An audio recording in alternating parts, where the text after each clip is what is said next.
Alhamdulillahirabbil alamin wassalatu wassalamu ala asyrofil anbiya'i wal mursalin sayyidina Muhammadin wa ala alihi wa sahbihi ajma'in. Allahumma zidna ilman warzuqna fahman. Allahumma 'allimna ma yanfa'una wanfa'na bima 'allamtana. Allahumma 'allimna ma yanfa'una wanfa'na bima 'allamtana. Allahumma 'allimna ma yanfa'una wanfa'na bima 'allamtana. Amin.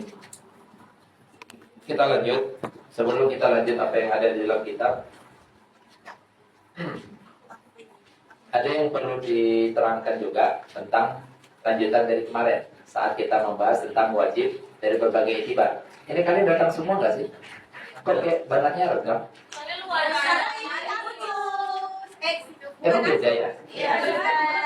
Berarti aslinya lebih kecil. Ada banyak barang. Saya kan barang.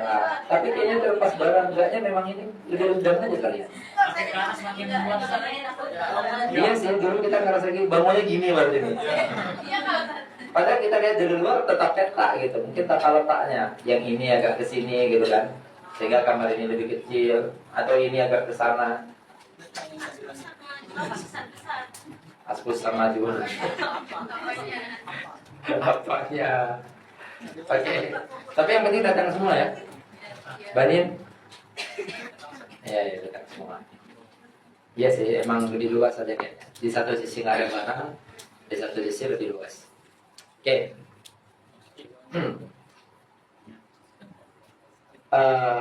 Kemarin kan kita masih ngebahas wajib tuh kemarin.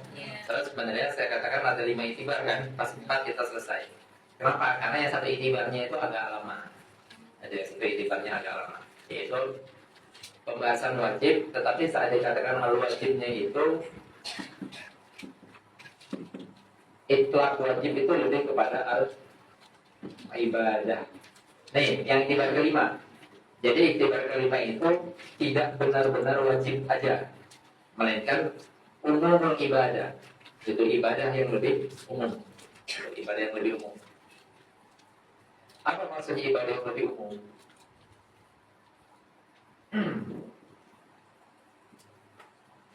Yaitu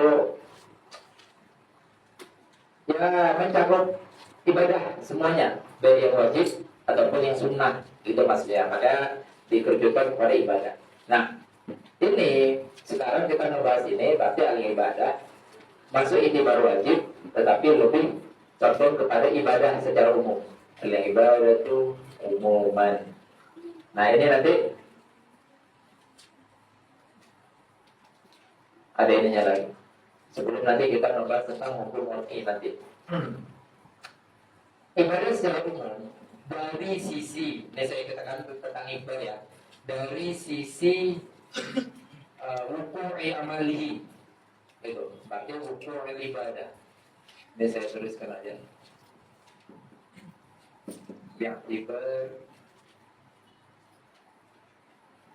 Ya'tibar wuku'i amal. Nih, yang selanjutnya itu. Tapi ini diumumkan kepada yang ibadah. Ibadah dari segi amalnya di mana? Letak amalnya. Apakah ibadah ini diamalkan di waktunya atau di luar waktunya? Berarti sejatinya ini adalah klasifikasi wajib lanjutan daripada wajib yang memiliki waktu. Kan kemarin kita ngeliat tuh itibar yang berbeda dari sisi sabab, dari sisi sabar sama dari sisi waktu, gitu. Dari segi sabar sama dari sisi waktu. Nah, dari sisi waktu itu ada waktu, ada yang enggak. Kan itu kan yang kemarin tuh. Saat dari sisi waktu itu ada yang lahu waktu, ada yang la. La-nya ini adalah mutlak. Nah, dari segi sabar itu ada yang lahu sabar, ada yang la. Oke. Ibadah yang tidak punya waktu dan tidak punya sabar itu nanti dua-duanya dinamakan dengan mutlak. Jelas ya? Karena mutlak berarti itlaknya mutlak. Paham ya maksudnya itlaknya mutlak? Udah mutlak, diitlak lagi. Paham nggak? Gitu. Itlak yang mutlak itu imma dibawa kepada tak bersabab sama tak berwaktu. Gitu.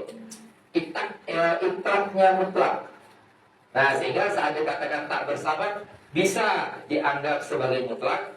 Sehingga saat dikatakan tak berwaktu itu juga bisa dianggap sebagai mutlak. Mutlak. Tak berwaktu, ngapain tak lagi? Oke. Makanya saat kita lihat di sini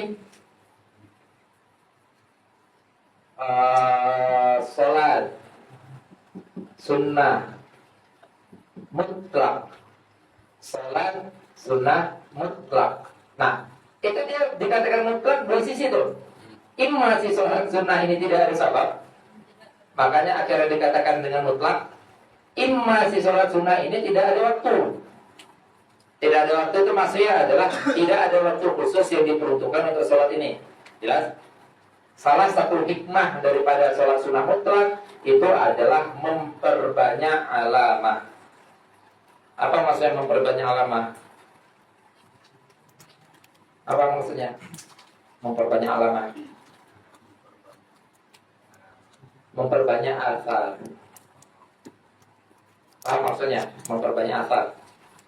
Karena setiap benda-benda sekitar kita, apa yang kita pakai, tempat, waktu, misal kita memahami ada yang namanya arad,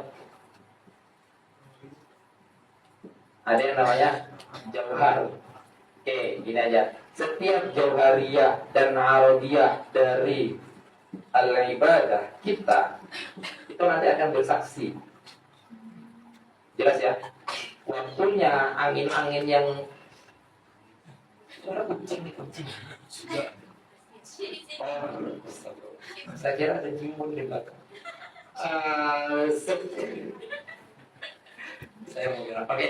Setiap angin yang nerpa kita, setiap karpet, setiap debu-debu, semua itu intinya.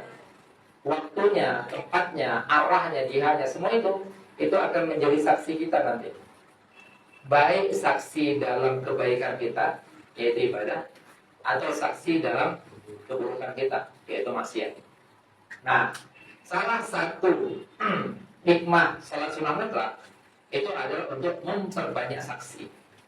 Makanya akhirnya kita tahu kalau di dalam fikih itu kalau kita setelah sholat wajibnya itu disunnahkan gak di tempat yang sama plek, gitu, gak di tempat yang sama persis dengan itu. Tetapi ya minggir dikit lah minimal ya. Jangan kita ngira wah kalau ada sholat sunnah harus pergi ke belakang ujung sana. Itu kan banyak banget. Ini nanti belum mendapatkan kesunahannya gara-gara belum minggir. Sehingga jauh banget tuh dia sholat posisi sholat wajibnya di sini. Pas sholat sunnahnya pergi ke tempat imam dia nanti. Itu kan kejauhan. Memahami padahal maksudnya itu adalah minimal tidak di tempat yang sama plek dengan sholat wajib dia tadi. Agak minggir gini. Kenapa kalau dikatakan agak minggir gini? Karena saat dia minggir saksinya tuh udah berganti semuanya. Tempatnya ganti, jihadnya ganti, yang menyentuh kita ganti, tempat sujudnya ganti, tempat rukuknya ganti, dan seterusnya. Jelas ya? Nah sehingga makanya disunahkan dimanapun kalian ada, dimanapun kita ada, misalnya kita baru datang ke masjid, baru datang apa, yang paling pertama harus mutabadir dalam zihn kita, selaku kita adalah umat yang paham dengan konsep-konsep agama kita. Yang paling pertama mutabadir dalam zihn kita itu adalah bagaimana caranya saya bisa menjadikan semua perangkat di tempat ini menjadi saksi atas ibadahnya saya. Nah sehingga akhirnya sholat sunnah mutlak. Atau saat baru datang langsung bertasbih atau bertahmid dan seterusnya. Sehingga hal-hal sekitarnya itu menjadi saksi kita. Nah yang paling otentik itu adalah sholat. Nah, kalau kita baru nemu masjid atau ke masjid itu yang paling pertama dipikirkan adalah kita nyetak afar di situ. Nyetak afar itu maksudnya apa? Nyetak alamat, gitu, alamat tanda-tanda bahwasanya kita pernah ibadah di situ. Kenapa? Karena itu semua akan menjadi saksi kepada kita nanti di akhirat. Begitu juga saat kita transit, saat dimanapun tempat selama memungkinkan sholat, minimal sholat sunnah mutlak di situ. Sehingga karpetnya, debu-debu yang di situ, angin-anginnya, daun-daunnya, semuanya itu akan menjadi saksi kita nanti. Kan mantap banget kita di akhirat punya saksi dari seluruh penjuru dunia. Kok bisa seperti itu? Karena saat dia ke Eropa bisa sholat sunnah mutlak di sana, saat dia ke Amerika, saat ke apa, hatta di tanah-tanah yang tanah harbi juga dia bisa mencetak itu. Oke, tadi kita ngejelas. Nah, ini yang dikatakan kalau dia tak bersabar dan tak berwaktu maka dikatakan dengan mutlak. Nah, kalau yang sabar, dia itu bersabar kan ada 3. Imma sababnya itu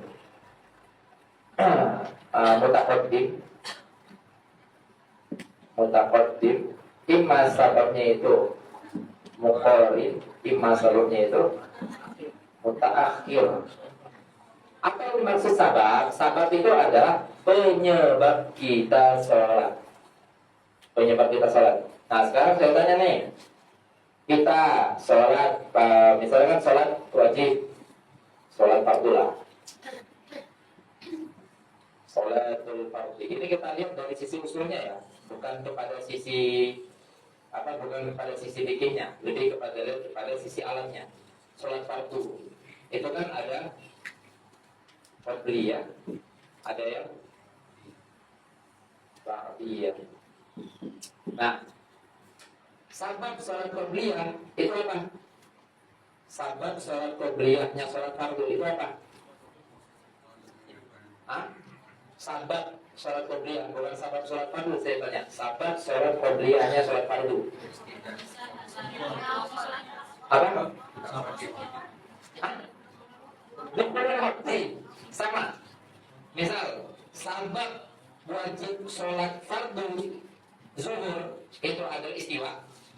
Itu misal, itu adalah istiwa merupakan sabab wajib sholat zuhur, maka sabab disunnahkan sholat qabliyah zuhur juga sama. Sehingga dengan masuknya waktu maka akan ada akan berbarengan gitu, akan berbarengan dengan sabab sunnah qabliyahnya. Dan 5 waktu sholat itu memiliki kesunahan sholat qabliyah semuanya. Paham ya? Yang mentafrik itu hanyalah muakkadah atau tidak. Muakkadah itu kembali kepada dalilnya. Dalil itu dalam artian, kalau misalnya qabliyah ini Nabi selalu melakukan gitu. Tapi itu yang makanya dinamakan dengan muakkad, sunnahnya muakkad gitu. Istilahnya itu dikuatkan atau dikukuhkan. Dikukuhkan dengan apa? Banyak riwayat yang mendukung. Tapi kalau dikatakan tidak muakkad, maka terkadang ada riwayat yang mengatakan Nabi nggak melakukan seperti itu. Makanya akhirnya kesunahannya itu tidak dikukuhkan, tidak ditakkid. Jelas ya? Tapi terlepas muakkad atau tidak muakkad, semua sholat fardu itu punya qabliyah. Tapi tidak semua sholat fardu punya ba'diyah. Paham ya? Gitu. Sholat fardu yang tidak punya ba'diyah itu hanya asar, subuh. Hanya subuh dan asar. Oke, tidak punya ba'diyah karena subuh dan yaitu subuh dan asar. Kenapa? Nah, salah satunya adalah karena ta'alluq dengan awqat karohah itu tadi. Sehingga dia itu tidak memiliki sebab untuk disunahkan. Nah, masalahnya gini. Kalau orang melakukan qabliyah tidak sempat sebelum waktunya, lalu dilakukan setelahnya, walaupun subuh, boleh nggak? Boleh. Kenapa? Karena karena masih ada waktunya. Lebih dari itu, karena lihat sababnya. Jelas nggak? Karena sababnya si qabliyah itu tidak mutaakhir. Sabab disunahkan qabliyah itu mutaqaddim karena masa waktu. Sehingga apabila kita melakukan qabliyah zuhur atau qabliyah asar setelah qabliyah zuhur, qabliyah subuh atau qabliyah asar setelah waktu subuh atau waktu asar, maka dia nggak masuk ke dalam sholat di awqatul karohah yang diharamkan. Karena kan udah jelas kemarin, yang diharamkan itu adalah yang sababnya mutaakhir atau yang tidak ada sabab. Jelas ya, sampai sini ya? Oke, ini kemarin kan yang belum kita paparkan lebih jauh tentang itu. Tamam. Terus selanjutnya itu kita selesaikan di situ, sehingga kita mengetahui nanti, misalnya, atau kita nggak kaget, misalnya ada orang sholat setelah asar, atau ada orang sholat setelah subuh, nggak langsung mengatakan ini orang nggak belajar agama apa? Kok nggak tahu dia setelah subuh itu ada awal karohah dan nggak boleh sholat? Padahal bukan orang nggak belajar agama, ilmu agama dia yang masih cetek. Itu dia tahunya hanya sebatas setelah subuh itu masuk awal karohah sehingga akhirnya haram sholat. Tahunya sebatas itu aja. Dia belum tahu tentang sholat apa yang diharamkan. Tapi bagi kita yang mengetahui bahwasanya setelah subuh maksudnya setelah melakukan sholat subuh dan setelah melakukan sholat asar itu masuk awal karohah yang diharamkan sholat. Sholat yang diharamkan adalah yang sabab sholat itu mutakhir dan sabab sholatnya itu tidak ada. Jelas ya? Itu. Makanya ya udah kalau ngeliat orang ngelakuin itu langsung aja kita berprasangka oh bisa jadi dia qobliyah sholat qobliyah yang tadi nggak sempat. Atau sekalipun kita tadi saya ngelihat dia sholat qobliyah kok kayak gitu. Masih bisa nggak kita pasang zon-zon yang lain? Masih banyak banget. Bisa jadi dia sedang mengqadha sholat tahajud dia tadi malam. Bisa jadi dia sedang mengqadha sholat witir dia tadi malam. Kenapa? Nah, baru kita lanjut ke sini. Kenapa? Karena semua sholat yang memiliki waktu khusus itu disunnahkan. Kalau sholatnya sunnah ya, itu tetap disunnahkan. Kalau udah keluar waktunya tetap diqadha. Atau kalau misalnya dia itu sholat wajib memiliki waktu khusus, saat udah keluar waktunya tetap diwajibkan untuk diqadha. Jelas ya? Sehingga masih banyak banget kemungkinan sejatinya. Misalnya kita menemukan ada orang sholat setelah asar atau setelah subuh, itu banyak banget kemungkinannya. Itu, jelas? Itu yang saya ingat yang Habib Abdullah itu di daras fikihnya itu, beliau pernah menjawab tentang orang yang menanyakan kalau kita itu dapat masuk ke dalam rodoh atau dalam Hijri Ismail atau apapun itulah, intinya kita dapat kesempatan masuk ke tempat yang sangat dimuliakan sehingga disunahkan untuk sholat, dan ternyata itu kita udah sholat asar. Maksudnya adalah kita bisa masuk ke tempat itu setelah asar, atau kita bisa masuk ke tempat itu setelah subuh, kan gitu kan? Gitu. Lantas bagaimana gitu kita sholatnya? Karena kalau kita mau sholat hajat itu kan sebabnya mutakhir, itu apa? Atau mau sholat apapun itu nanti masalahnya mutakhir. Atau kita mau sholat mutlak kan nggak bisa, karena dia nggak ada sabab. Gitu. Lantas bagaimana?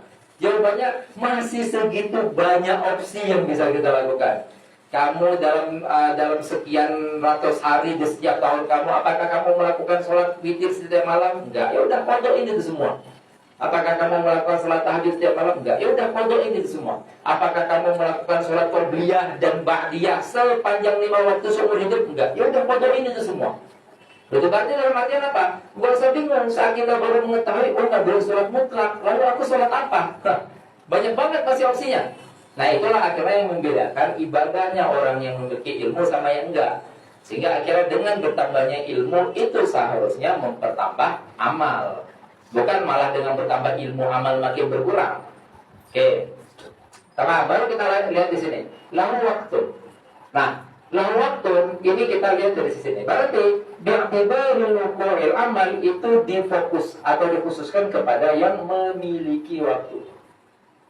Jelas ya? Yang memiliki waktu.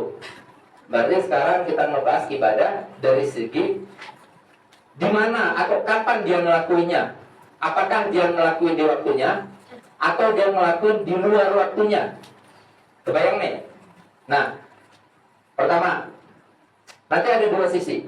Kalau dia ngelakuin di waktunya, itu ada dua kemungkinan. Imma yang pertama dinamakan al-ada atau al-i'adah. Kalau dia ngelakuin di waktunya, itu kemungkinannya adalah imma al-ada atau al-i'adah. Nah, kedua ini sama-sama bil waqti.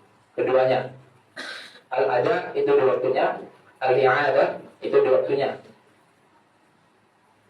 Bedanya apa? Al-ada, ini nanti banyak spesifiknya ya di dalam usul fikihnya ini sendiri. Al-ada itu apabila kita melakukan ibadah di waktunya. Di waktunya itu apa maksudnya? Misal sholat zuhur itu jam 1. Nah, ini adalah waktu zuhur sampai jam 4.30. Nah, ini waktu ini adalah waktu zuhur. Oke, ini dari jam 1 sampai jam 4.30 waktu zuhur. Kalau kita melakukan sholat zuhur yang masuk khitabnya itu di waktu ini, itu dinamakan dengan ada. Tapi kenapa saya mentandakan dengan yang masuk waktu khitabnya? Karena ada kemungkinan nggak kita melakukan sholat zuhur di hari ini, tetapi itu adalah khitab yang kemarin. Paham nggak maksudnya? Tadi saya sholat zuhur tadi, tetapi itu adalah khitab sisa kemarin. Atau itu adalah kitab masa-masa saya belum hijrah dulu. Jadi waktu dia belum hijrah 2 tahun, sekian tahun, betapa banyak kitab yang dipalingkan, sehingga akhirnya dia letakkan ke sini. Sehingga itu. Tapi dia melakukannya itu sesuai waktunya. Jadi nyicil. Dalam artian saat sholat zuhur udah siap sholat, udah selesai sholat gitu ya. Udah siap itu nanti diksinya beda itu dia. Kalian kalau udah siap sholat, paham ya? Itu udah selesai sholat gitu. Karena nanti itu punya interaksi yang beda itu. Tadi kan, kamu udah siap ujian. Itu 2 makna tuh. Udah siap untuk mengikuti ujian atau sudah selesai ujian. Gitu. Kamu udah siap ujian, siap gas. Aneh kan nanti nerimanya? Saya tanya dia udah selesai atau belum, kok malah ngegas. Oke. Itu kan ada kemungkinan itu. Jadi misalnya orang setahun masa-masa ambiarnya dia lah, sehingga ambiarnya itu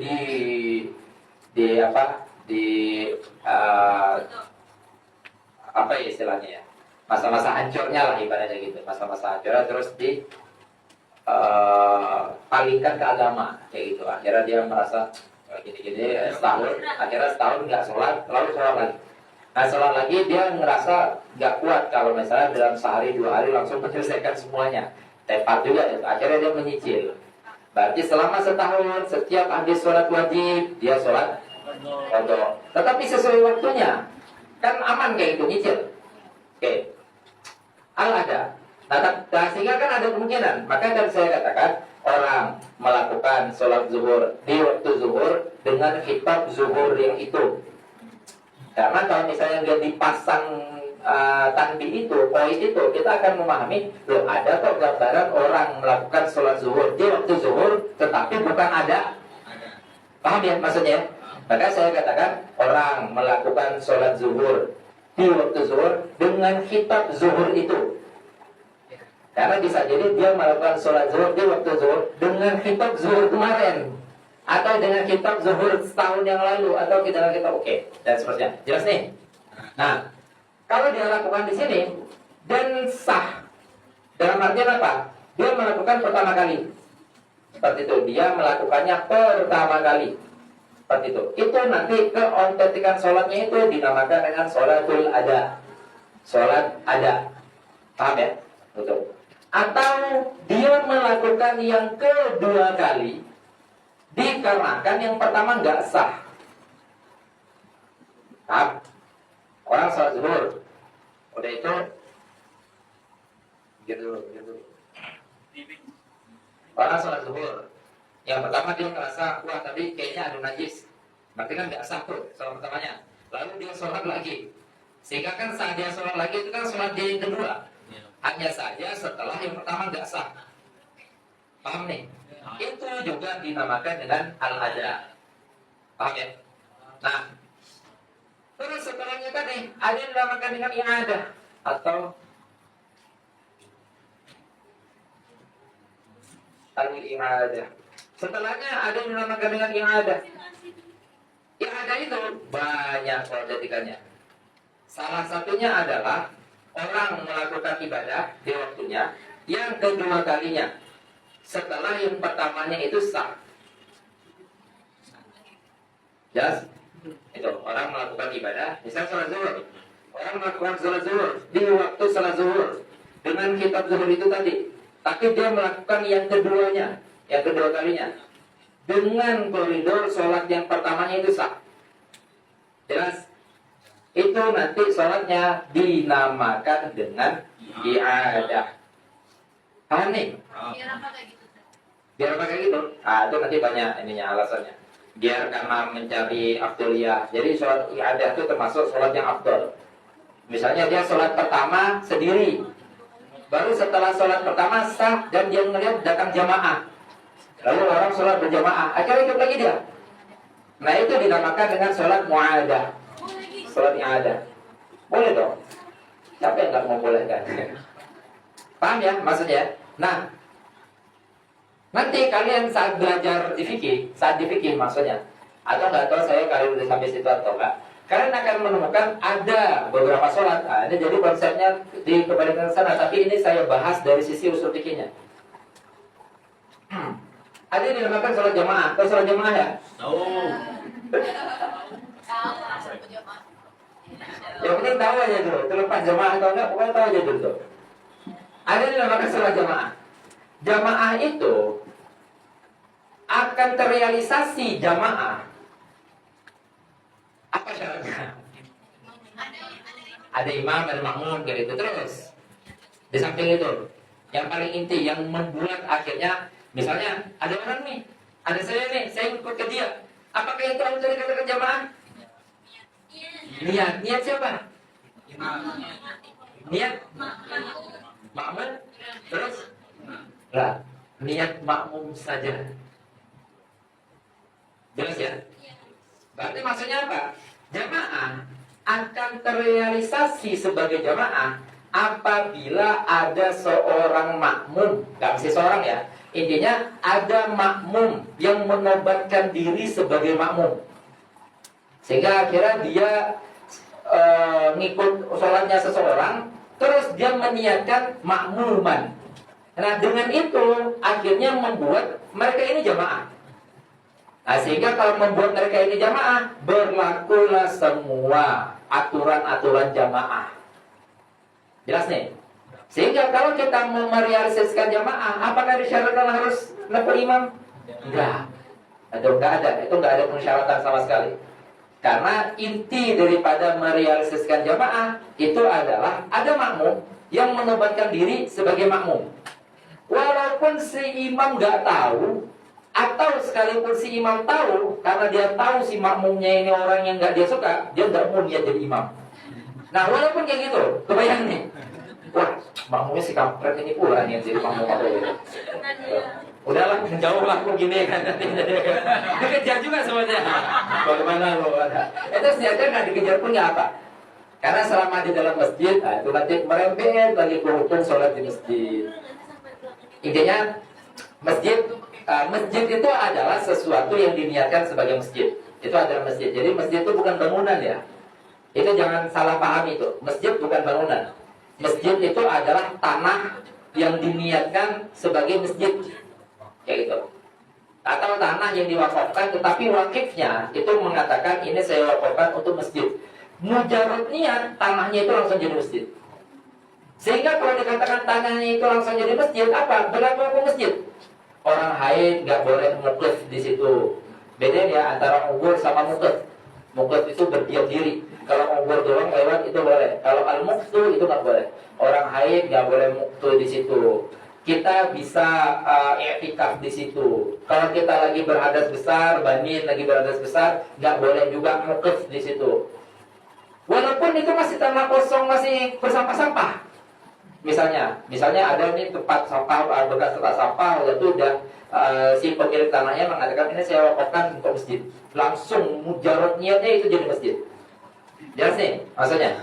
Jadi masjid itu bukan bangunan. Jadi masjid itu jatuh ke masjid, bukan ada ininya dulu, bukan ada kubahnya dulu. Oh aman nih, masih belum masjid nih, karena belum ada kubah kayak itu misalnya. Enggak. Jadi mujarad si wakifnya. Oke. Dan apabila kita sholat di tanah yang berhukum masjid tadi, itu apabila jamaah maka nggak ada jaraknya antara imam dan makmum. Selama masih dalam masjid ya. Selama masih dalam masjid, misalnya si makmumnya berada di ujung sana, si imamnya berada di ujung sana, itu jamaah mereka sah gitu. Paham nih maksudnya? Jamaah mereka sah. Kalau misalnya kayak gitu. Beda kalau misalnya di luar masjid. Kalau misalnya antar yang sama, yang di dalam masjid sama yang di luar masjid, itu antar satu shaf dengan shaf yang lain, itu ada batasnya. Gitu. Ada yang mengatakan 100 zira, ada yang mengatakan berapa sekian puluh zira, seperti itu. Sehingga kalau melebihi itu, maka nggak dikatakan ittisal lagi jemaahnya.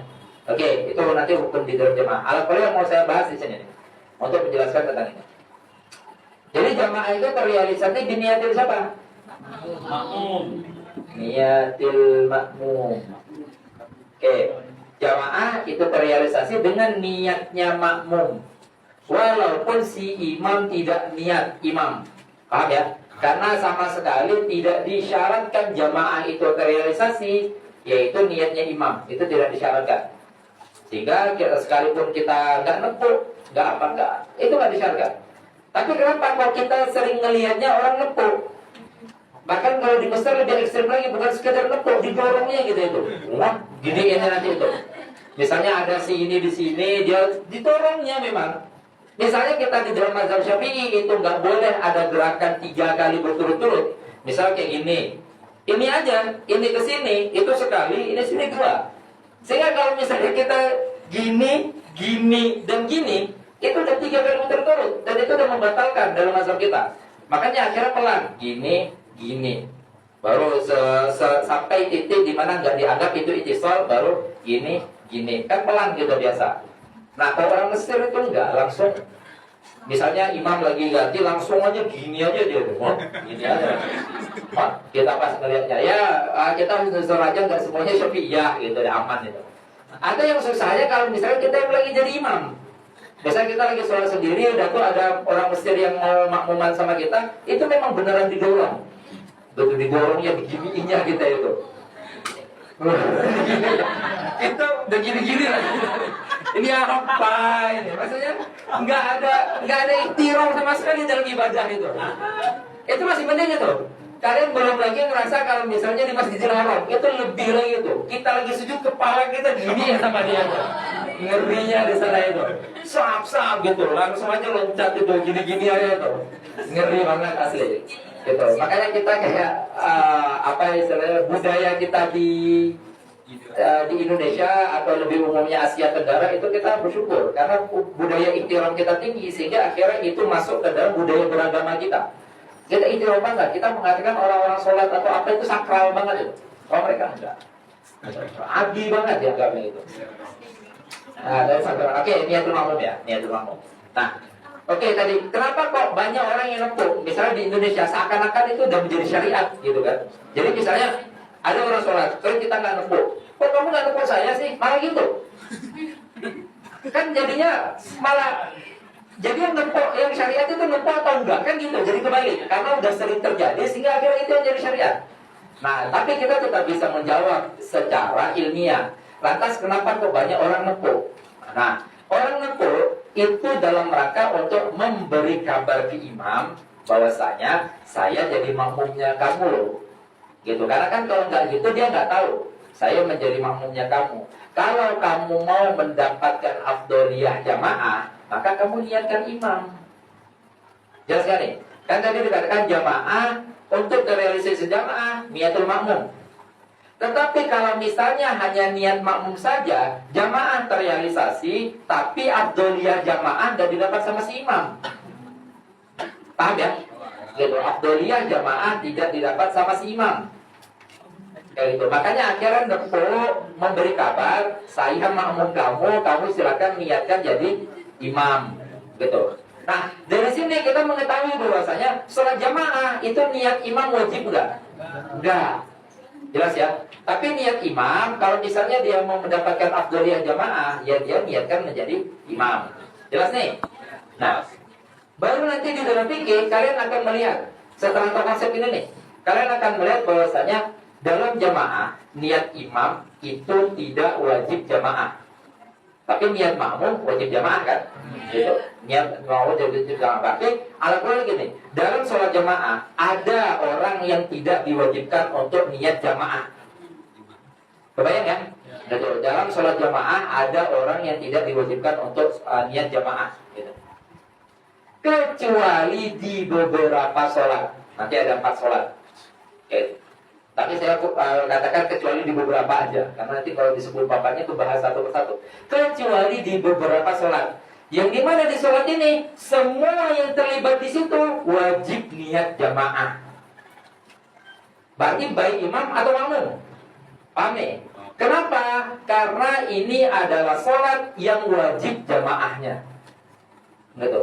Kecuali di beberapa sholat, maka di sholat ini semua yang terlibat itu wajib niat jamaah, baik imam ataupun makmum. Nah, salah satu, baru saya merujuk lagi nih. Tadi kan ada beberapa dan saya mengatakan 4. Dan saya yakin banget nanti di fikih di perjalanan panjang kalian akan menemukan itu. Salah satu daripada sholat yang wajib niat jamaahnya itu adalah sholat mu'adah. Sholatul mu'adah, sholat seorang yang sedang melakukan i'adah. Di saat apa? Di saat dia itu posisinya sedang jadi imam. Jelas nih? Kan tadi dikatakan salah satu sholat yang niat jamaahnya itu wajib, itu adalah sholat mu'adah. Di saat apa? Apakah di saat dia jadi makmum? Nah, kalau dia jadi makmum, terlepas mu'adah atau bukan, ya dia tetap wajib makmuman. Kalau dia mau jemaah. Tapi enggak, di saat dia posisinya sedang jadi imam. Kan ada kemungkinan gitu. Kita misal masuk masjid, dan itu sepi, akhirnya sholat sendiri. Udah setelah itu datang rombongan. Entah rombongan dari musafir atau apa, dia datang rombongan. Mau sholat, wah ada jemaah. Dan itu mereka dorong-dorongan, aku mau jadi imam, aku mau jadi imam. Akhirnya kita yang jadi imam. Nah, berarti kan posisi kita selalu ada nih. Di saat itu kan jemaah. Nah, hukum asalnya atau al-asalnya kita nggak wajib niat imam. Yang wajib niat imam ya mereka, yang wajib niat makmum ya mereka, karena untuk merealisasikan jamaah. Tapi posisinya karena kita sebagai imam itu sedang sholat mu'adah, maka kita juga wajib untuk niat imam. Kenapa? Karena wajib untuk meniatkan jamaahnya. Oke, jelas? Tamam. Itu tadi yang dinamakan dengan i'adah. Berarti paham ya? I'adah koridornya apa ya? Selanjutnya adalah adab dan selesai. Nah, ini adalah koridor sholat fil wakti, al-ada sama al-i'adah. Baru selain ini saya letakkan dia di kedua dan di ketiga, karena yang selainnya itu di pertama sama di keempat. Selain itu adalah kharijal wakti. Berarti sholat bi'ibari wuku'il amal atau wuku'il fi'ali, tetapi letaknya itu sedang tidak di waktunya. Paham maksudnya? Sedang tidak di waktunya. Kapan jadi ya kalau sedang tidak di waktunya? Di luar waktu. Nah, di luar waktu itu kan ada 2 koridor. Misal, waktu zuhur itu mulai jam 1 sama jam 4.30. Jam 5 itu di luar waktu enggak? Ya. Iya kan? Jam 12 itu di luar waktu enggak? Ya. Paham ya? Berarti saat dikatakan kharijal wakti, itu ada 2 koridor. Imma kharijal wakti qabla al-wakti atau kharijal wakti ba'da al-wakti. Jelas ya? Jelas. Betul. Kharijal wakti qabla al-wakti atau kharijal wakti ba'da al-wakti. Kalau kharijal wakti qabla al-wakti itu namanya adalah at-ta'jil. Kalau kharijal wakti ini berarti koridornya adalah kharijal wakti qoblal waktu. Ini adalah kharijal waktu qoblal waktu. Sedangkan kalau kharijal waktu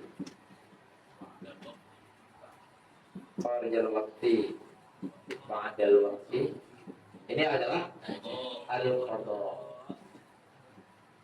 Kalau kharijal waktu qoblal waktu itu ta'jil, kalau kharijal waktu ba'dal waktu itu adalah al-qadha. Nah, ini semua nanti ada lebihnya. Berarti ta'jil itu adalah melakukan ibadah sebelum masuk waktunya. Jelas? Sedangkan qadha itu berarti tadi diulang tuh. Misalnya kita mengatakan ta'jil itu melakukan ibadah di luar waktu sebelum masuk waktunya. Sedangkan qadha melakukan ibadah di luar waktu setelah masuk waktunya. Jelas ya? Tamam. Baru kita lihat. Tapi muskilahnya untuk ibadah, misalnya Jam 12 kan belum masuk waktu zuhur. Boleh nggak melakukan salat zuhur jam 12? Tidak boleh. Nah, berarti nggak semua ibadah boleh tajil. Kan gitu. Nah, ibadah yang boleh tajil itu adalah zakat. Gitu. Ibadah yang boleh tajil itu adalah zakat. Seperti apa? Seperti misalnya zakatul mal. Karena zakat itu nanti ada dua. Ta ya, pakai ain. Ta. Bukan tak. Nanti kalau tak ketok lagi. Zakat. Zakat itu ada zakat mal, ada zakat zakat badan. Sering kali lah surat fitrah. Zakat ada zakat mal, ada zakat badan. Zakat mal banyak ini ya, zakat badan ini. Oke. Pertama zakat mal dulu. Zakat mal, kapan masuk waktu zakat mal? Saat udah nisab dan udah haul. Gitu. Kalau misalnya zakat malnya itu selain daripada rikas ya. Rikas itu nanti ada zakat barang tambang, zakat barang temuan kayak gitu. Karena kalau misalnya zakat barang tambang, zakat barang temuan atau zakat zaro'ah itu berarti zakat tani, itu dia nggak lihat kepada haul. Gitu. Berarti kapan zakat tani, kapan zakat zaro'ah? Yaumah hasadihi, hari dia dipanen. Kalau udah sampai nisab, maka keluar zakat. Kalau nggak sampai nisab, nggak keluar. Nggak ada haulnya. Ini berarti waktu dikatakan harus nisab, harus haul selain zakat itu. Zakat rikas itu zakat temuan. Misalnya nemu barang-barang orang terdahulu yang dimana nilainya 1 miliar. Itu kan udah sampai nisab. Itu nggak nunggu haul lagi tuh, langsung keluarin zakat. Begitu juga zakat barang tambang. Gitu. Misalnya dia menemukan emas, menemukan apa, nambang kayak gitu. Oke. Nah, di sini kita hanya melihat yang ada nisab, ada haul. Berarti seperti zakat harta. Itu zakat harta itu maksudnya apa? Zakat penghasilan. Itu. Nah, itu berarti kan harus mulai masuk waktu wajibnya itu di saat nisab. Nisab itu berarti udah masuk kadar syar'an ya. Misalnya nisab emas itu adalah 85 gram. Nah, nisab emas itu. Nisab emas itu adalah 85 gram. Pokoknya kalau dirupiahkan itu 20 miskol itu setara dengan, iya benar, 85 gram. Itu nanti setara dengan berapa juta ya? Kalau sekarang ya 1 gram itu sekarang 1,3. Tahu banget saya kayaknya. Apalagi saya berasal dari daerah yang mahalnya kental banget dengan emas.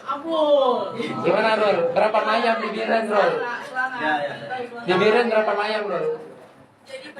Mahar misalnya 10 atau 15? 15 ya. Kalian tahu 15 mayam itu berapa gram? Jadi di Aceh itu ada hitungan mayam, hitungan emas gitu.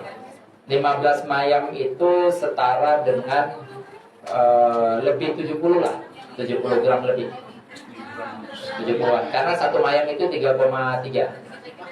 Untuk 3,3 berarti kali itu segitu. Berarti kalau dirupiahkan itu hampir 100 juta juga. Gitu. Itu yang harus disiapkan sama Amrul nanti. Itu hanya untuk mahar ya, belum yang lain-lain. Untuk mahar doang. Oke, itu ngapain kita bahas ini? Oh, paham-paham aja lah.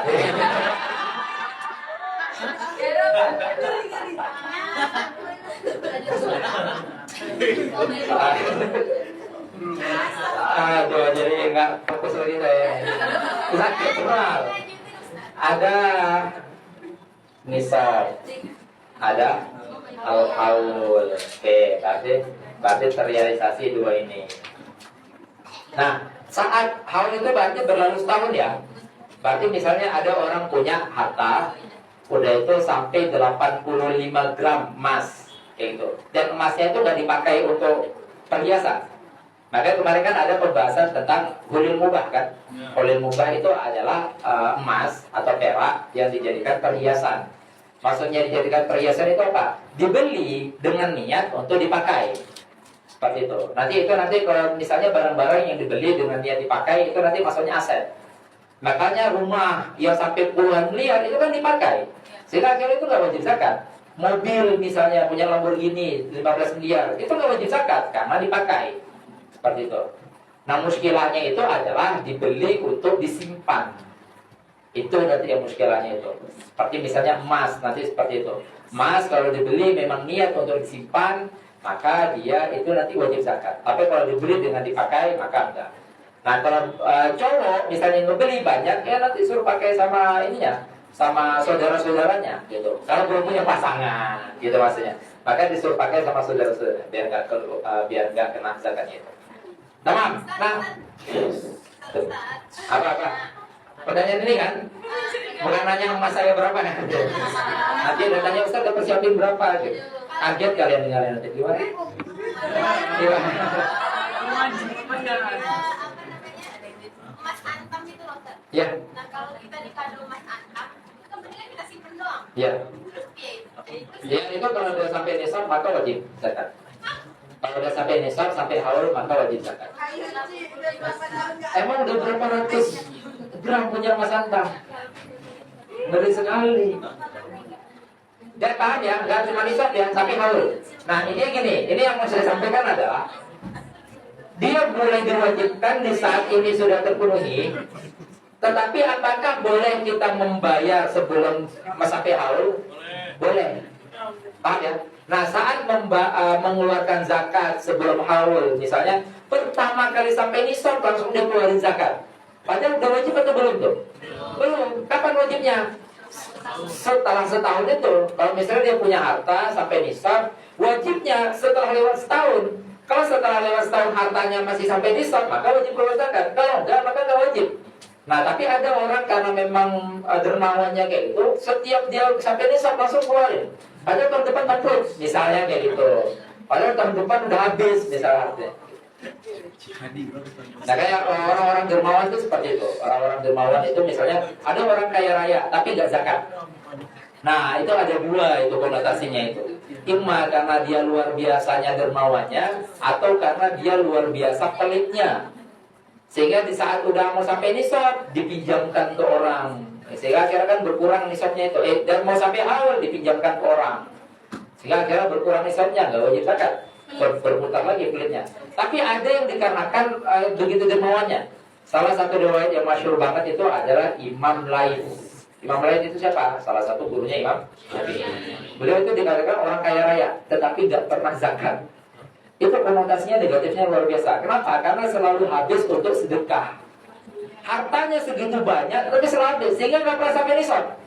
Jadi ibaratnya dia nggak pernah megang harta banyak, hartanya banyak, tapi dia nggak pernah megang, selalu disedekahkan, gitu. Itu orang kaya raya tapi nggak pernah zakat, konotasi positif. Tapi kalau orang kaya raya nggak pernah zakat, konotasi negatif, ya dia nanti mencari celah-celah itu agar dia itu nggak keluar zakat. Oke. Nah, terus zakat badan. Zakat badan itu ada zakat al-fitr. Zakat badan nih, kan zakat fitr. Zakat fitr, zakat fitrah kita bilangnya itu. Nah, kapan wajib zakat fitrah? Ayo keluarin. Awal. takbiran. Lebih spesifik dong. Mau takbiran, malam.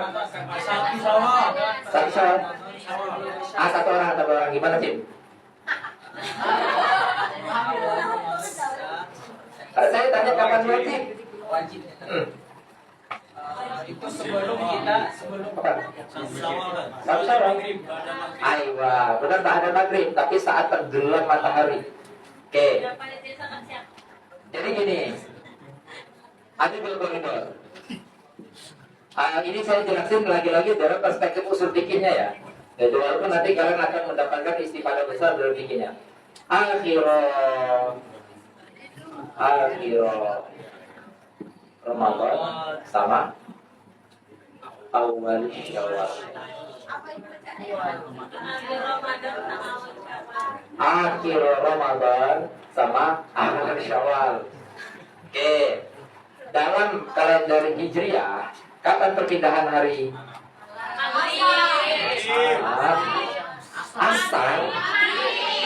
Ada yang mau bilang zuhur?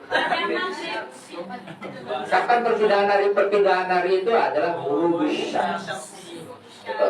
Nah, gini nih. Ghurubus syams. Nah, nih. Berarti akhir Ramadan. Kita nggak bilang 29 atau 30 ya? Kalau ini pasti satu ya? Oh enggak? Kenapa nggak dibilang 29 atau 30? Karena? Iya, karena belum pasti gitu. Makanya akhirnya kita nggak mengatakan yang ini atau yang ini ya, karena belum pasti. Gitu, itu aja tuh. Langsung aja kita katakan akhir. Gitu ya, karena bisa jadi 29, bisa jadi 30. Mungkin 31? Enggak. Mungkin 28? Mikir. Enggak. Intinya bulan di dalam Hijriah atau bulan Komariah istilahnya. Bulan di dalam Komariah itu hanya 29. Komariah siapa potong di sini? Kacau orang itu. Bulan di dalam Komariah itu IMA 29, IMA 30. Gitu. Nah, yang dimana kalau 30 itu dikatakan dengan Syahrul Kamil. Kalau 29 dinamakan dengan Syahrul Nafis. Makanya Nabi waktu dikatakan bulan Komariah itu berapa totalnya gitu. Nabi kan menjawabnya gini, 55 gini atau gini. Mau nggak sih maksudnya? Berarti kan masnya 30, ini 3 kali atau 29 gitu. Oke. Udah kayak main angka aja kita jadinya. Nah, perpindahan hari ke yang lain itu adalah maghrib. Jadi kita misalnya mau merayakan, walaupun itu bid'ah misalnya gitu ya, mau merayakan awal Muharram, misalnya kita mau menghitung mundur, ayo kita bersemarakan awal Muharram, itu bukan tengah malam. Tengah mundur kan biasa kalau misalnya tahun baru kan tengah malam, 5, 4, 3, 2, 1 meledak nanti gitu kan. Jadi itu kan tengah malam. Kalau kita enggak ngebusurin azan maghrib, gitu, selamat tahun baru Muharram, itu harusnya, gitu kan. Nah, itu berarti ghurubus syams, gitu kan, ghurubus syams perpindahannya. Berarti ini adalah saat diwajibkannya. Jadi masuk ghurubus syams itu apa? Ghurubus syams di akhir Ramadan berpindah ke awal Syawal. Itu adalah awal waktu diwajibkannya zakat fitrah. Ada kan kita kalau di Indonesia dari tanggal 20 udah diumumin, ayo yang mau bayar zakat, kayak gitu kan. Atau dari awal bulan udah diumumin, ayo sekarang Pak Panitia udah ready di sini nih, kayak gitu misalnya. Sudah siap panitianya kerja. Ayo. Atau rumah syariah. Ayo. Berarti kan dia mewajibkan belum masuk waktu wajib itu. Apakah boleh seperti itu? Boleh. Nah, itulah yang dinamakan dengan tajil. Gitu. Walaupun kapan masuk wajibnya? Saat dia itu ghurubus syams. Gitu. Kepada siapa itu diwajibkannya? Nah, kepada siapa? Kepada ayo di sini nih, ini poinnya nanti nih. Kepada siapa diwajibkannya? Iya, kepada yang berharta, benar. Tapi sejatinya kepada semua orang, selama dia itu bisa meyakinkan memiliki harta untuk makan di pagi hari Syawalnya, gitu. Jadi selama itu maka dia wajib juga zakat fitrah. Tapi enggak itu, maksudnya syarat di samping itu, yaitu kepada orang yang mendapati bagian Ramadan dan bagian Syawal. Paham nggak nih maksudnya? Pada orang yang mendapati bagian Ramadan dan bagian Syawal. Nah, masalahnya gini, kalau misalnya ada orang lahirnya habis maghrib di waktu Syawal, ya kan kita udah ngomong nih awal Syawal sama akhir Ramadan. Ada orang lahir habis maghrib, wajib zakat fitrah nggak? Orang lahir habis maghrib. Jadi pas habis maghrib ini. Intinya waktu saya mengatakan sebelum maghrib berarti ini, habis maghrib berarti ini. Jadi pas orang Allah dia Allah nanti itu, gitu lahir maksudnya, maka nggak wajib, gitu kan? Oke, jelas ya. Kalau ada orang hidup lama, meninggalnya sebelum maghrib, wajib nggak? Sebelum maghrib wajib keluar? Enggak kan? Maksudnya wajib di tahun itu gitu? Enggak. Berapa karena nemu ini enggak nemu ini. Nah masalahnya kalau ada orang lahirnya habis asar di sini, akhir Ramadan, habis asar, wajib zakat fitrah enggak? Wajib enggak? Tergantung dia masih hidup sampai sini enggak? Makanya belajar fikih pasang logika juga, gitu. Kan kita nggak langsung belajar, oh udah lahir anak sekolahnya wajib zakat ya, gitu. Tiba-tiba sekali lahir langsung meninggal, apakah wajib? Enggak, karena dia nggak bukan ini. Jelas ya, umur nggak ada yang tahu, gitu. Makanya kita walaupun belajar fikih tetap logika kita pasang. Gitu. Oke, kalau ada orang yang lahirnya sebelum maghrib, apakah wajib? Iya. Dia masih hidup kan sampai habis maghrib gitu. Karena kalau dia lahir sebelum maghrib dan meninggal sebelum maghrib juga, ya udah nggak wajib jadinya. Paham ya maksudnya? Intinya adalah kalau dia mendapatkan bagian akhir Ramadan dan bagian awal Syawal, maka itulah syarat dia wajib mengeluarkan zakat. Paham? Nah itu yang dinamakan dengan at-tajil. Jelas ya? Berarti tajil itu melakukan ibadah di luar waktu tapi sebelum waktu. Dan itu hanya berlaku di dalam zakat. Sehingga yang kita temukan dalam puasa kan puasa itu juga tajil itu. Itu tajil apa? Itu tajil, tajil bukan tajil buah, tajil nanti jadinya. Itu adalah jadi di bawah orang itu. Siapa yang jadi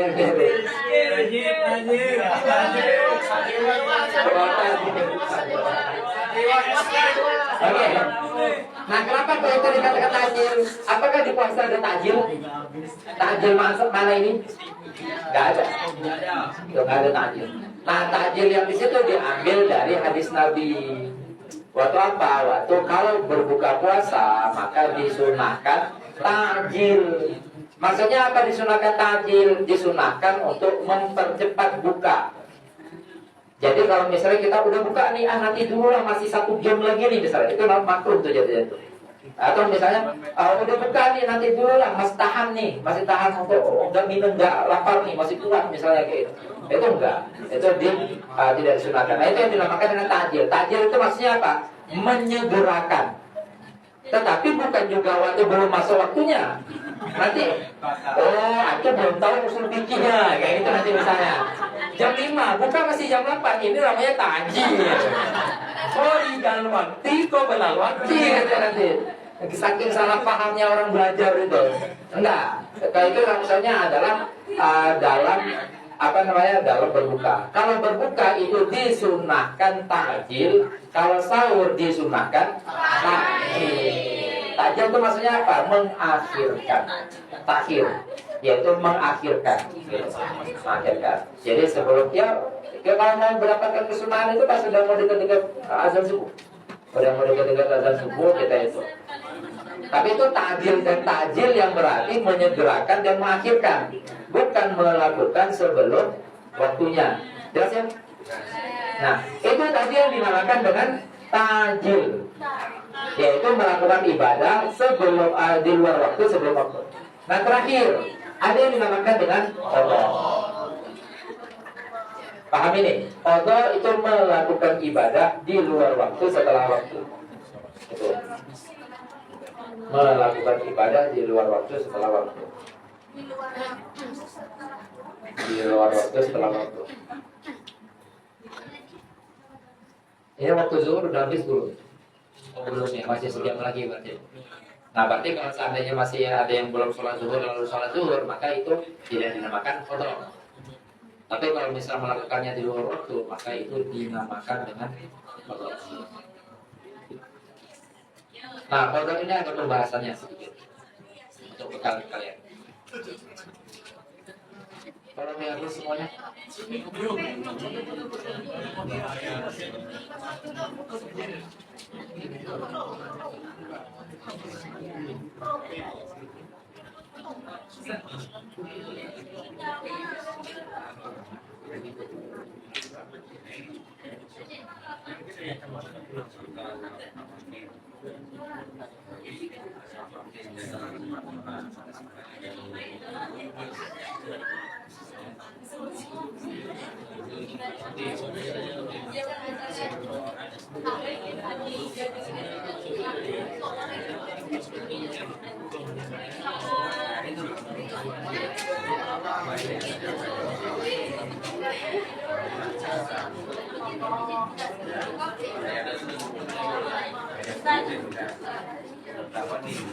Kalau misalnya udah sholat sendirian, terus habis itu ada jamaah, setelah itu maksudnya ya ada. Dan itu sunnah atau Setelah yang ada itu disunahkan. Walaupun nggak ada alasan tertentu. Ya, perdoman maaf.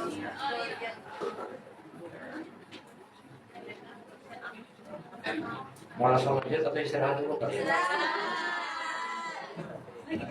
Padahal sepanjang saya jelasin sambil istirahat juga. lagi diskusi Ustaz. Maksudnya kan sambil hai.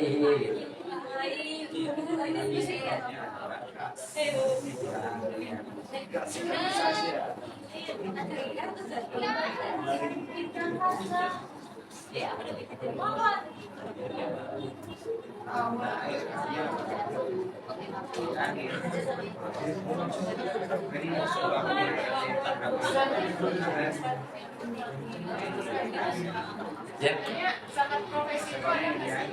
Zakat profesi itu kalau dalam ulama muasirah itu ada. Wah, itu ketentuan nanti kalian di fikih aja. Karena di fikih tanya itu secara dalam ya. Karena kalau kita ngejelasin ini udah jadi majelis fikih kita jadi.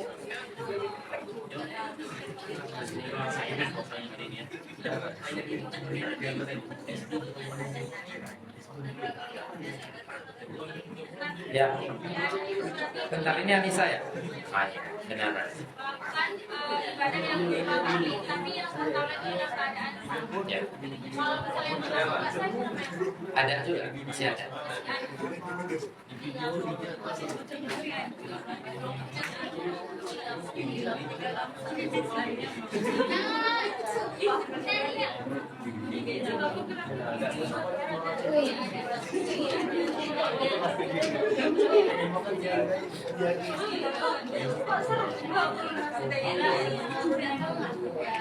Yang Jumat ini siapa yang target ceramah? Yang ceramah.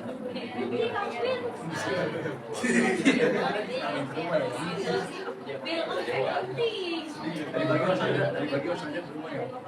Cerita. Ada Jumat pertama ceramahin orang. Ini nomor kedua diceramahin terus.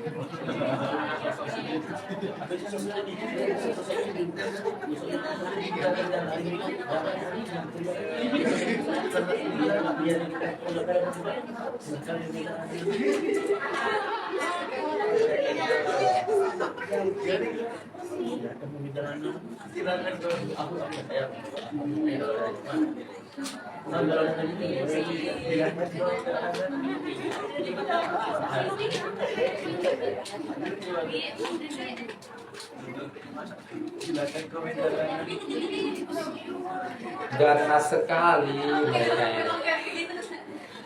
Saya tahu ibu-ibu yang minta sedekah. Apa ya, Kak? Yang di mana yang marah-marah itu? Iya. Kenapa? Mirip tahu. Bisa kasih masker. Ustaz ada lagi. Coba dong buat tentengan dong. Ustaz. Astagfirullah, jaga Ali. Si Anti ya, jarang-jarang ngomong, sekali ngomong baca.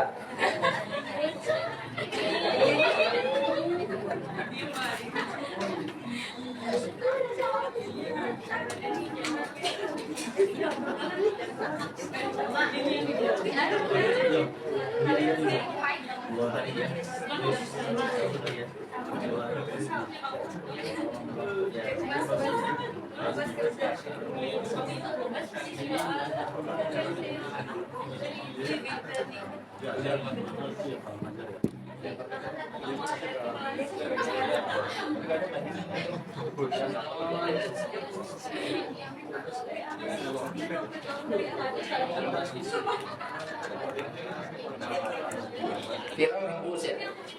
Vira Gus. Amin. Oh BSD, oh kalian semua nih BSD. Itu di belakang udah selesai belum diskusinya tuh?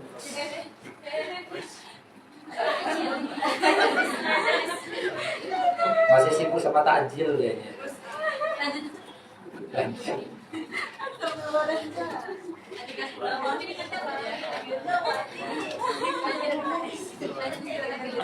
Lanjut istirahat.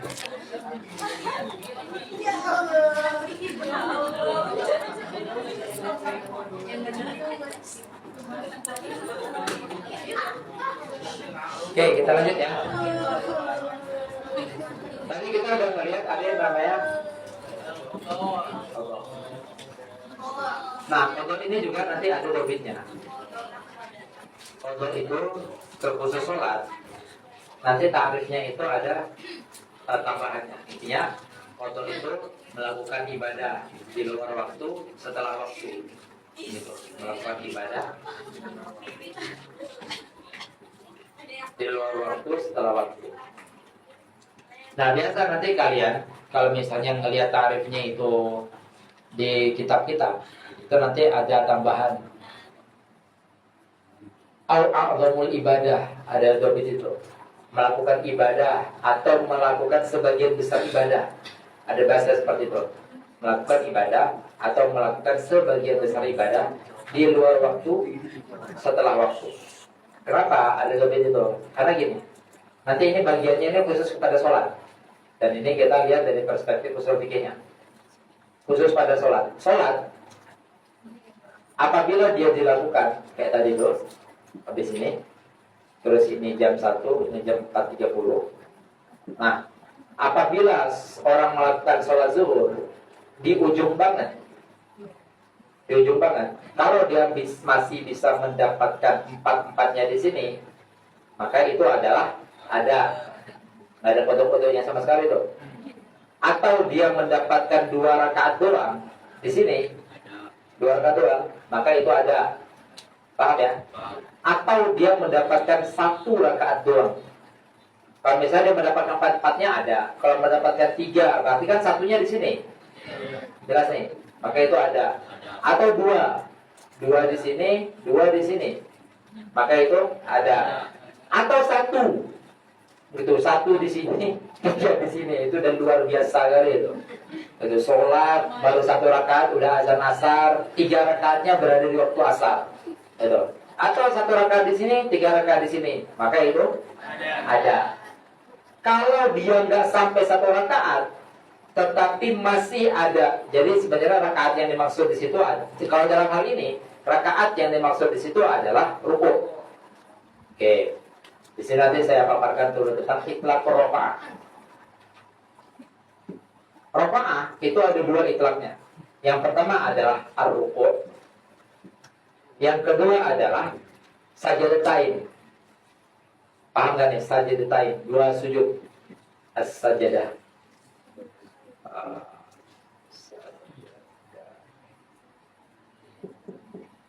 Nah, itlaq yang pertama adalah ruku'. Itlaq yang kedua adalah 2 sujud. Berarti kalau misalnya ngikuti itlaq rakaat pertama, itlaq rakaat yang pertama itu adalah setelah rukuk. Berarti kalau dia dikatakan kamu mendapatkan 1 rakaat, itu kadar minimalnya adalah mendapatkan rukuk. Jelas nih. Sehingga kalau misalnya dia sedang rukuk, lalu misalnya sedang rukuk rakaat pertama, lalu udah azan asar, maka apakah dia dianggap dapat 1 rakaat? Lah, karena rukunya nggak selesai. Mendapatkan ruku itu maksudnya mendapatkan ruku secara sempurna. Jadi misalnya orang kayak itu cepat-cepat dia tuh, Pak, tinggal 5 detik lagi tuh. Oh itu udah luar biasa gesitnya tuh. Gitu. 3 detik dapat itidal. Itu luar biasa, nggak tahu apa lagi dibaca itu. Tuh. Langsung itu udah speednya masuk rekor dunia. Misalnya orang punya rekor tercepat dalam ini, dia tercepat dalam sholat gitu. Penghargaannya gitu kan. masuk salah satu cabang COC nanti itu. Orang COC hitung cepat gitu, dia ada cabang sholat cepat. Luar biasa. Cepat silat. Walaupun dia saat kita cepat itu bukan kita yang menginginkan cepat, tapi Tuhan yang gak betah sama kita.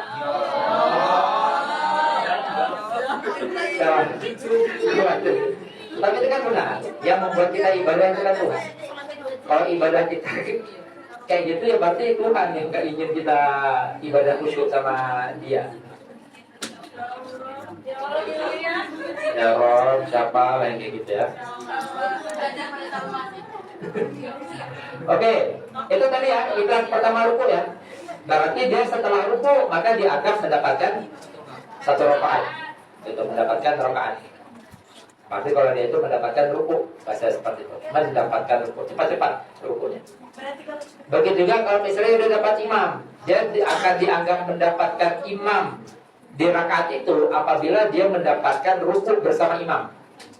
Gitu, dia mendapatkan ruku bersama imam. Karena yang dimaksud dapat satu rakaat adalah minimal dapat ruku. Kalau dia dapat di tidalnya saja, maka dia nggak dapat rakaat itu. Dia dianggap setelahnya. Gitu. Tapi kalau misal posisinya gini, kan ada kemungkinan tuh, paham nggak? Ya. Jadi imam lagi ruku, dia cepet-cepet pas gini, imam gini. Nah. Jadi pas ruku, yang kacaunya dia tahan, bentar. Lebih kacau lagi itu. Tahannya, tahan dulu ya, aku mau rokok deh, kata gitu. Rusak emang. Oke, itu berarti kalau dia mendapatkan rukuk, walaupun lahdah itu masih waktu 1 detik. Biasanya dia gini, pas dia gini, langsung gini imamnya, gitu. Itu kan dapat lahdah tuh, gitu gini. Gak kelihatan lagi gini berarti, gitu. Tapi kalau misalnya perjalanan dia ke sini, imam udah bangun, itu udah gak dapat. Gitu. Makanya harus cepat-cepat tuh. Nanti tahan imam dulu kan, tahan dulu ya, gitu, tahan bentar, gitu, aku rokok dulu. Jadi dia gini, satunya gini pegang imam. Rusak kacau ya. Apanya Rasulullah. Oke, itu kalau rakaat diartikan ruku, berarti minimal dapat ruku. Nah, rakaat yang berarti ruku itu di mana berlakunya? Rakaat yang berarti ruku itu berlaku di dalam rakaat saat kita mau mendapatkan sholat jamaah. Sholat jamaah kan ada man adrakar rakaah, man adrakar ruku adrakar rakaah. Ada hadis Nabi yang mengatakan seperti itu. Siapa yang mendapatkan ruku maka mendapatkan rakaat. Nah makanya yang kemarin yang saya sampaikan tentang saat kita memahami hadis idza uqimatis shalah la sholata illal maktubah, maka pahami yang dimaksud itu adalah kalau memang sholat sudah didirikan tapi kita masih sibuk sholat sunnah apapun itu, qobliyah misalnya, maka kalau kita punya zon saya akan selesai sebelum imam ruku, maka kita diaulakan untuk menyelesaikan sholat. Kecuali kita baru gini, baru mulai sholat qobliyah, udah komat. Itu kan berarti kecuali kalau pembalap ya, gitu. Kalau pembalap bisa. Masa kalau dia normal itu lama itu nggak akan tempat. Tapi dia tahu saya ini racing loh katanya gitu. Racing sholat. Racer. Mamang racingnya dia ada mamang racing. Kalian tahu mamang racing? Nggak tahu ya? Ya video, cari aja nanti ada mamang racing di video itu. Oke. Nah, ini kapan dipakai itu tadi? Di saat ruku. Makanya kalau kita lagi jadi imam siapapun, karena banat itu juga jadi imam. Kalau dia jadi imam, terus dia ngerasa saat dia sedang ruku, ada orang yang sedang bergegas mau ikut jamaah, maka perlama ruku itu. Makanya akhirnya bagi imam itu kalau sedang ruku atau kalau sedang tahiyat akhir itu disunahkan untuk diperlama. Karena menunggu. Kenapa kok tahiyat akhir juga? Karena tahiyat akhir, kalau misalnya orang datang belakangan dan masih dapat jamaah, dia kan dapat keutamaan jamaah. Tapi kalau misalnya datang dan selesai, dia tidak dapat keutamaan jamaah. Sedangkan ruku, kalau misalnya orang datang dan masih dapat ruku, dia masih mendapatkan rakaat itu. Jelas ya? Jangan pula udah tahu ada orang lagi bergas, assalamualaikum langsung diselesaikan aja sama dia. Itu busuk hati kali itu. Kadang ada misalnya orang lagi sholat, jadi sering kejadian orang lagi sholat, jangan lamain dikit ya biar aku ini lagi wudhu gini, udah selesai dia. Sengaja dibalap sama dia. Gak rela aku jadi imamnya kamu. Itu banyak terjadi di mancanegara itu. Oke, itu tadi rakaat bermakna ruku itu tadi saat itu. Nah, salah satunya adalah saat ini. Nah, saat di mana orang melakukan tidak sampai selesai ruku, misalnya imam lagi ruku atau lagi belum sampai ruku, terus udah azan asar. Maka akhirnya dikatakan dia kan melakukan itu niatnya tadi ada. Paham ya? Kenapa? Karena dia melakukan waktunya, tapi belum ruku udah azan asar. Nah, itu dia wajib langsung merubah niatnya kodok. Paham ya? Gitu. Tanpa harus membatalkan sholat lalu sholat lagi enggak. Dia tengah sholat langsung ditabdil niat tagih. Gitu. Tadi ini berarti menjadi kodok. Atau sekalipun tidak tabdil juga nggak apa, karena nanti auto dialihkan secara otomatis sama sistem.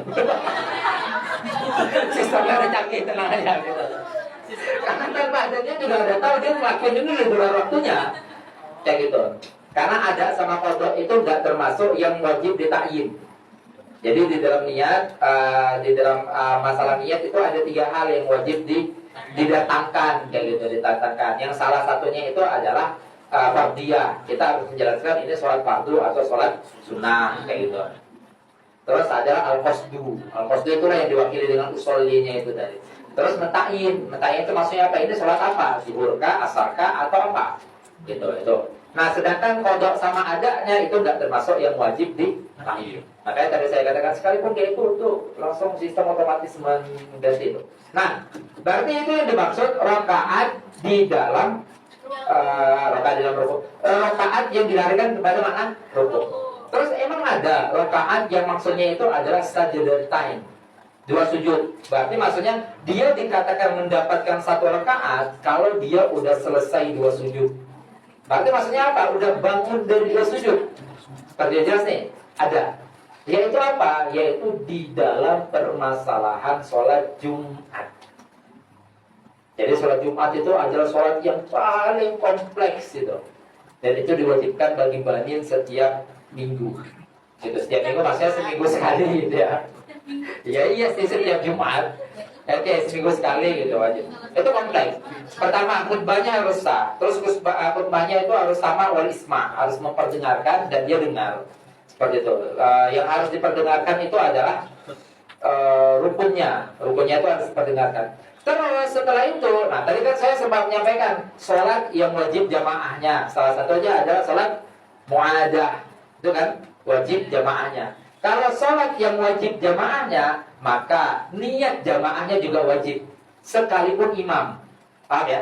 Nah, salah satu sholat yang wajib jamaahnya itu adalah sholat Jumat. Sehingga sholat Jumat itu semua wajib niat jamaah, walaupun imam.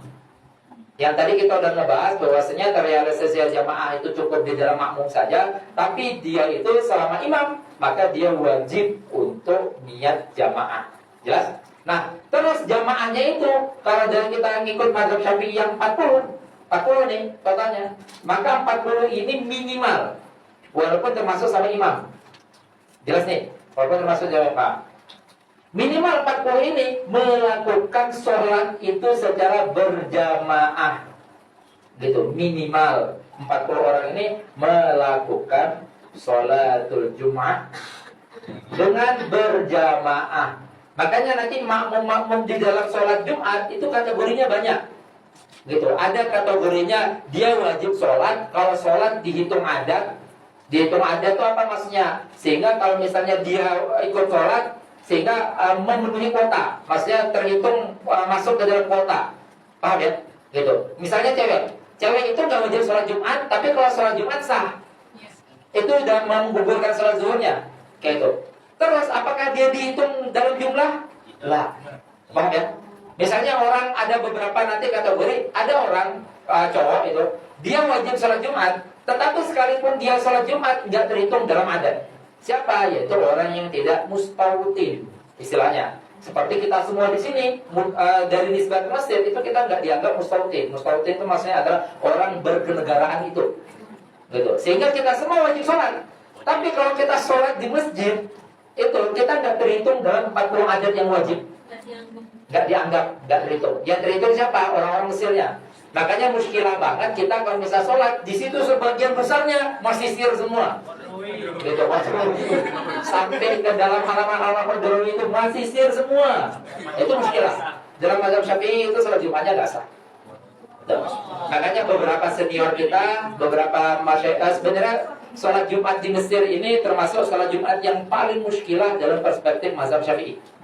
Nah, beberapa senior kita, beberapa masyayikh kita yang tak masuk kuat ke dalam mazhab Syafi'i itu selalu mengulangi sholat zuhur. Betul, selalu mengulangi sholat zuhur. Gitu. Dulu saya teringat kalam dari Syekh Mustafa juga seperti itu, Syekh Mustafa Abdul Nadi. Terus dulu Ustaz Khalil Rahman Al-Minangkabawi itu termasuk orang paling alim faqih banget, senior masisir, termasuk salah satu pembina rumah syariah terdahulu juga. Itu beliau menyampaikan gitu. Intinya sholat Jumat di Mesir itu adalah sholat Jumat paling muskilah dalam sudut pandang mazhab Syafi'i. Kenapa? Walaupun tadi misalnya semuanya itu orang Mesir, berarti terpenuhi 40, tapi dia nggak terpenuhi kepada ta'adzurul Jumat.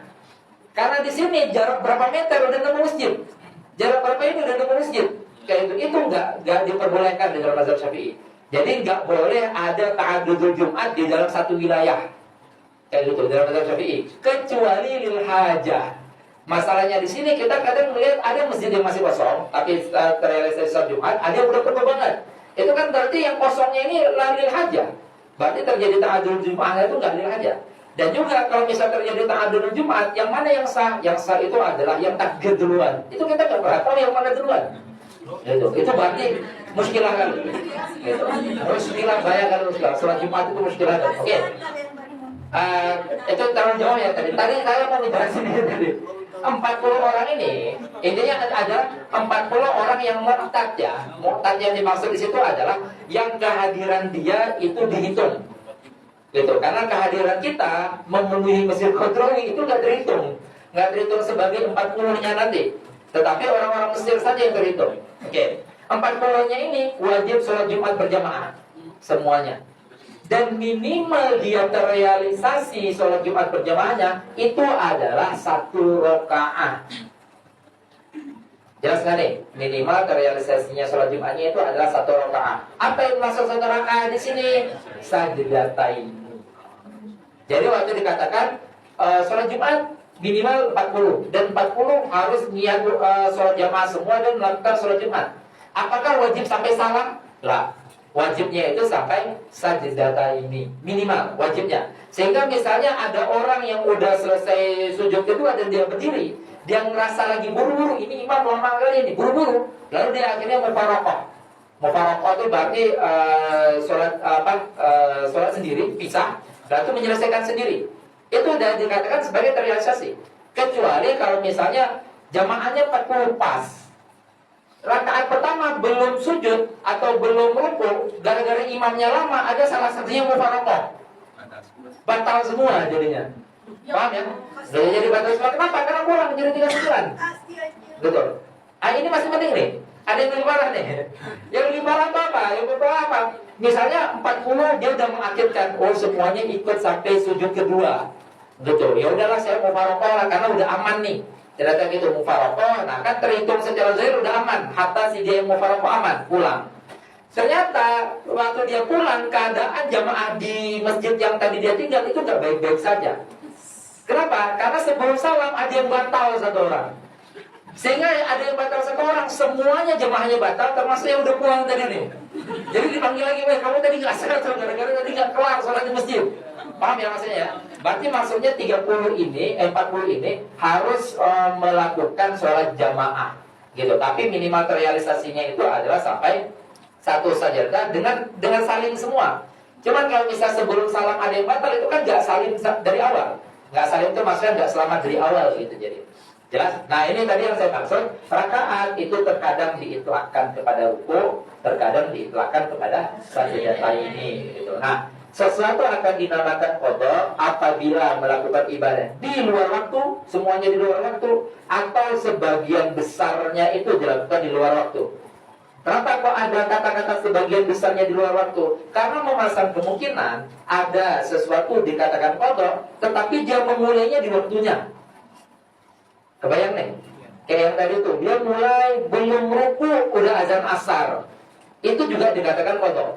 Beda kalau misalnya dia mulai udah ruku terus iktidal baru azan asar, itu masih dikatakan ada. Jelas? Nah itu tentang qada. Tolong dihapus semua. Ustaz, Ya, mau tanya. ya. Kalau kita nitip pesan itu kepada orang yang lagi salah itu boleh? Nanti pesan. Saya jangan lupa nanti pintu kuncinya. Ya, Dia lagi salah. Boleh? boleh. Yang penting dia nggak jawab. Dia Jangan pula, jangan lupa nanti kuncinya aman kan. Kacau juga itu. Yang penting dia nggak jawab.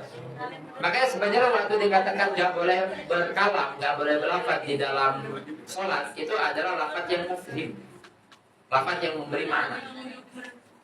Lafaz yang memberi makna itu seperti apa? Seperti misalnya orang mengucap alhamdulillah, tetapi bukan dalam rangka surat al-fatihah, melainkan dalam rangka menjawab bersinnya orang.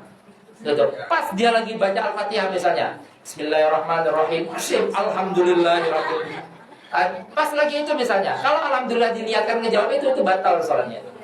Gitu, pasti deh. Tapi kalau misalnya kebetulan pas lagi ada orang bersin, dia memang lagi baca alhamdulillahnya, tapi nggak meniatkan menjawab itu, maka itu nggak batal. Itu ya, kalam yang dimaksud di situ adalah kalam yang mufid, memberikan makna. Ya. Kalau misal orang sholat terus tiba-tiba temennya ada yang minta minum, aku mau minta minum dong. Kalau misalnya iya, kamu ngangguk kayak gitu terus siapa atau ngedikin benernya mana gitu. Kalau memberikan isyarat gerak nggak? Nggak. Karena yang nggak diperbolehkan itu adalah keluarnya lafaz. Misalnya itu nggak ada kerjaan banget kawannya, sumpah. Tunggu aja bentar, kenapa gitu. Kayak bocil banget, saya teringat saya masih kecil itu jadinya. Ada ngelewat tukang bakso gitu kan, terus mama lagi sholat misalnya, kita diajak kan bilangnya mama lagi sholat, mak minta mau bakso, mama lagi sholat. Itu boleh nggak digini? Itu kan bocil banget itu. Masa di umur kita sekarang masih gitu sih? Baik, boleh nggak ada gitu? Mumpung dia lagi sholat, sholat aja gitu. Kalau sholat diboleh. Itu sumpah nggak ada kerjaan gitu. Ya kalau bisa janganlah, kalau bisa. Ya. Tapi alhamdulillah kalau memberikan isyarat dalam gerakan, selama gerakannya itu udah masuk gerakan yang dapat membatalkan sholat, itu boleh. Nah masalahnya kalau lafaz itu membatalkan sholat, lafaz. Itu. Nah makanya ada yang mengatakan kalau misalnya keluar 2 atau 3 lafaz dari makhraj seperti itu, walaupun ghairu mufhim, itu nanti membatalkan sholat. Itu 2 atau 3 lafaz dari makhraj. Nanti ada mengatakan walaupun nggak keluar 2 atau 3 lafaz, keluar 1 lafaz juga, 1 lafaz aja tetapi mufhim, maka itu membatalkan. Ada yang mengatakan gitu. Seperti misalnya Pak, gitu kan 1 lafaz doang keluar dari makhraj. Gitu. Kalau misalnya ia bilang ya, kalau enggak bilang nggak, gimana bedanya itu? Nah.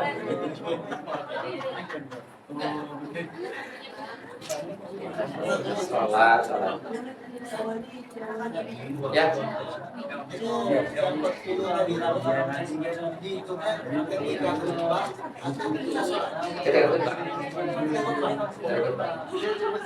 Jadi kan kalian harus memahami bahwasanya di dalam Jumat itu kan ada khotib kan, ada khutbah, masih ada khutbah. Khutbah di sini itu ada rukun. Gitu. Rukun khutbah itu kan 4 di awal, 4 di akhir. Ada yang 1 itu bisa di awal, bisa di akhir. Itu rukun khutbah. Ini banin-banin wajib hafal itu rukun khutbah. Minimal kalian pulang bisa khutbah lah.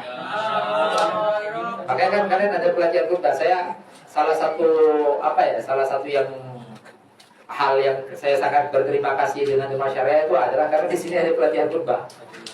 Sehingga akhirnya waktu saya pulang itu ya modal saya bisa khutbah itu di Rumah Syariah. karena di sini ada pelatihan khutbah. Sehingga akhirnya itu jangan dijadikan sebagai ajang formalitas, tapi jadikan sebagai ajang istiadat kita. Begitu juga banat ini, banat kalian ke depan nanti jadi ustazah besar. Jadi luar biasa. Makanya harus punya modal public speaking yang bagus. Jangan malah pas sudah dikasih mic malah udah bisa apa ngomong udah gini nanti nih. Begitu juga banin. Kadang banin sampai seperti itu loh kalau gugunya. Belum ngerasain yang misalnya, apalagi misalnya seumur hidup tidak pernah khutbah. Jadi khutbah itu termasuk yang paling mencekam. Khutbah. Kenapa? Karena khutbah itu nggak kayak pidato. Khutbah itu nggak kayak pidato. Khutbah itu nggak kayak ceramah biasa. Karena khutbah itu kita itu memang benar-benar ada aturan, ada rukun. Terus kita nggak boleh ini, nggak boleh itu, seperti itu, banyak aturannya. Dan juga itu semua sangat ketat, gitu. Sehingga akhirnya kita nggak bisa kayak lupa apa, kayak itu nggak boleh ada infisol yang panjang di dalam khutbah itu, atau satu rukun dengan rukun yang lain, dan rukunnya harus jelas. Nah, terus di dalam khutbah ada rukun. Rukun yang paling pertama itu adalah hamdalah. Itu hamdalah, sholawat. Terus setelah itu wasiat dan takwa. Baru setelah itu adalah baca ayat. Gitu. Udah, itu aja yang pertamanya. Terus setelah itu yang kedua adalah hamdalah lagi, sholawat lagi. Terus adalah wasiat dan takwa. Nah, baca ayat tadi opsi, imam pertama, imam kedua. Baru akhirnya doa lil muslimin. Pendek banget hasilnya. Sehingga kalau kita cuma formalitas saja sebatas alhamdulillahirabbil alamin wassalatu wassalamu ala nabi wal mustafa, kayak itu. Terus setelahnya adalah qala Allah taala fi Qur'anil Karim, apa bisa qul wallahu ahad ya ayuhan nas taqullaha haqqa tuqatih, itu sudah selesai itu. Rupanya langsung duduk.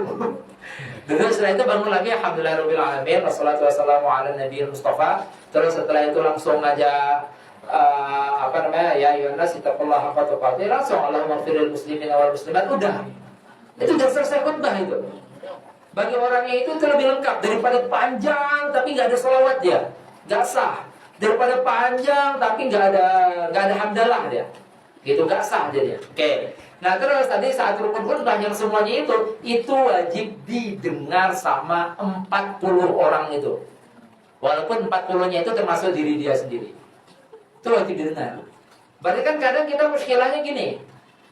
Waktu pertama kali khotib naik, yang di masjid itu baru 5 orang. Itu muskilah itu. Waktu pertama kali khotib naik, yang di masjid itu baru 5 orang. Ya pas sudah salah banyak. Gitu. Atau pas udah mau akhir khutbah banyak. Gitu. Makanya saya salah satu luar biasanya ulama di Aceh itu, di Aceh. Jadi di Aceh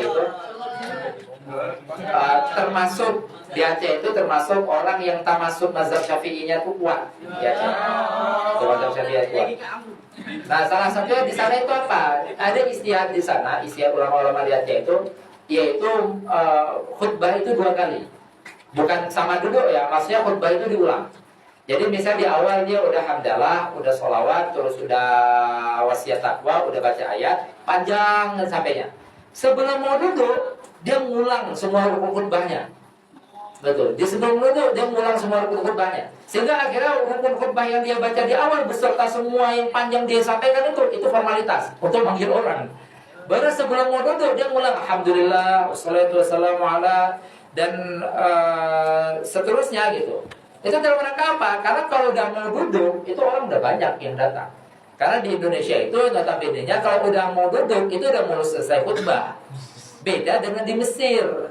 Di Mesir itu kalau udah duduk, itu pertanda setengah khutbah.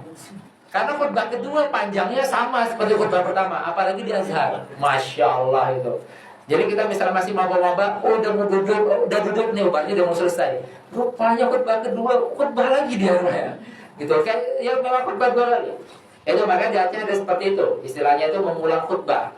Gitu. Dalam rangka apa? Dalam rangka agar semua rukun khutbah isma itu apa? Dapat didengar sama 40 hadirin itu. 40 hadirin yang mustautin semuanya. Hah? Enggak perlu diniatkan. Langsung baca aja, langsung baca. Oh, masa perlu diniatkan itu adalah bagian dari rukun khutbah. Ya. Iya, benar. Itu harus seperti itu. Bagi yang paham akan seperti itu. Sekalipun nggak diniatkan, nanti udah otomatis masuk di sistem.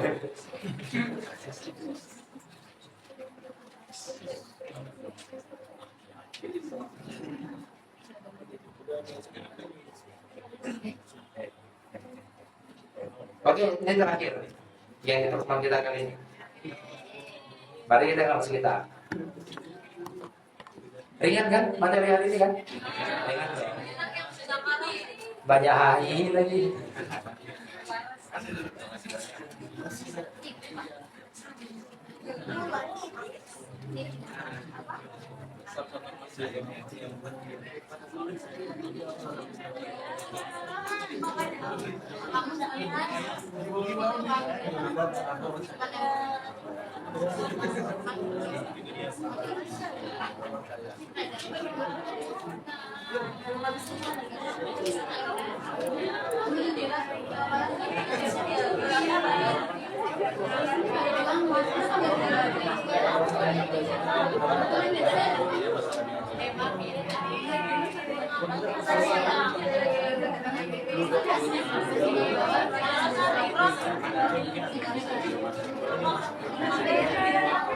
Sebentar ya.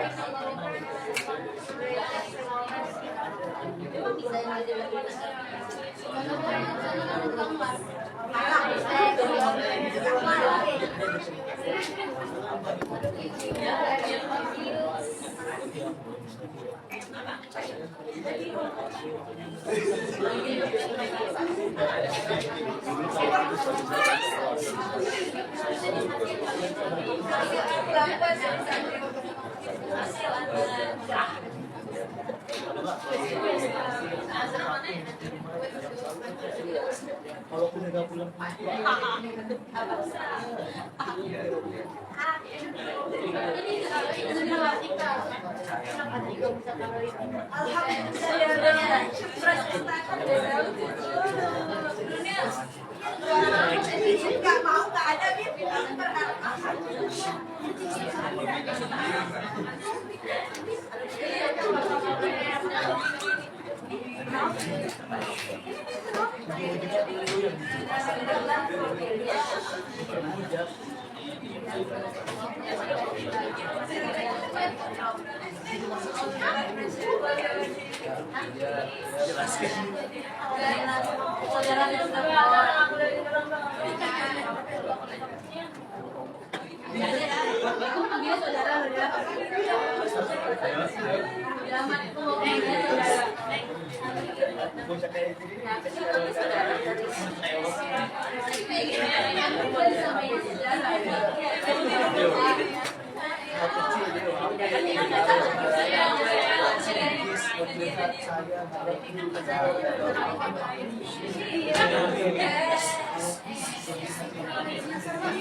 Baru masih lanjutan yang kemarin juga atau yang di hari ini adalah ada yang dinamakan dengan azimah sama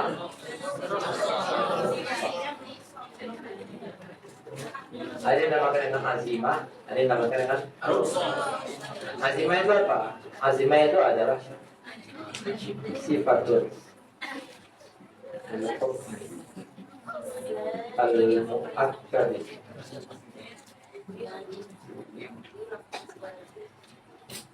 Azimah itu adalah sifatul lil hukmi al-mu'akkad. Sifatul lil hukmi al-mu'akkad bidalil syar'i.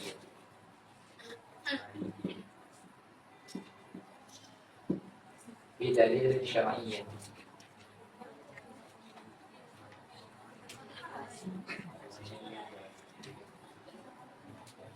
Ya. Kok tiba-tiba dari yang Oh ya, nanti setelah ini saya paparkan. Ngeri itu. Fokusnya itu loh. Apa sih?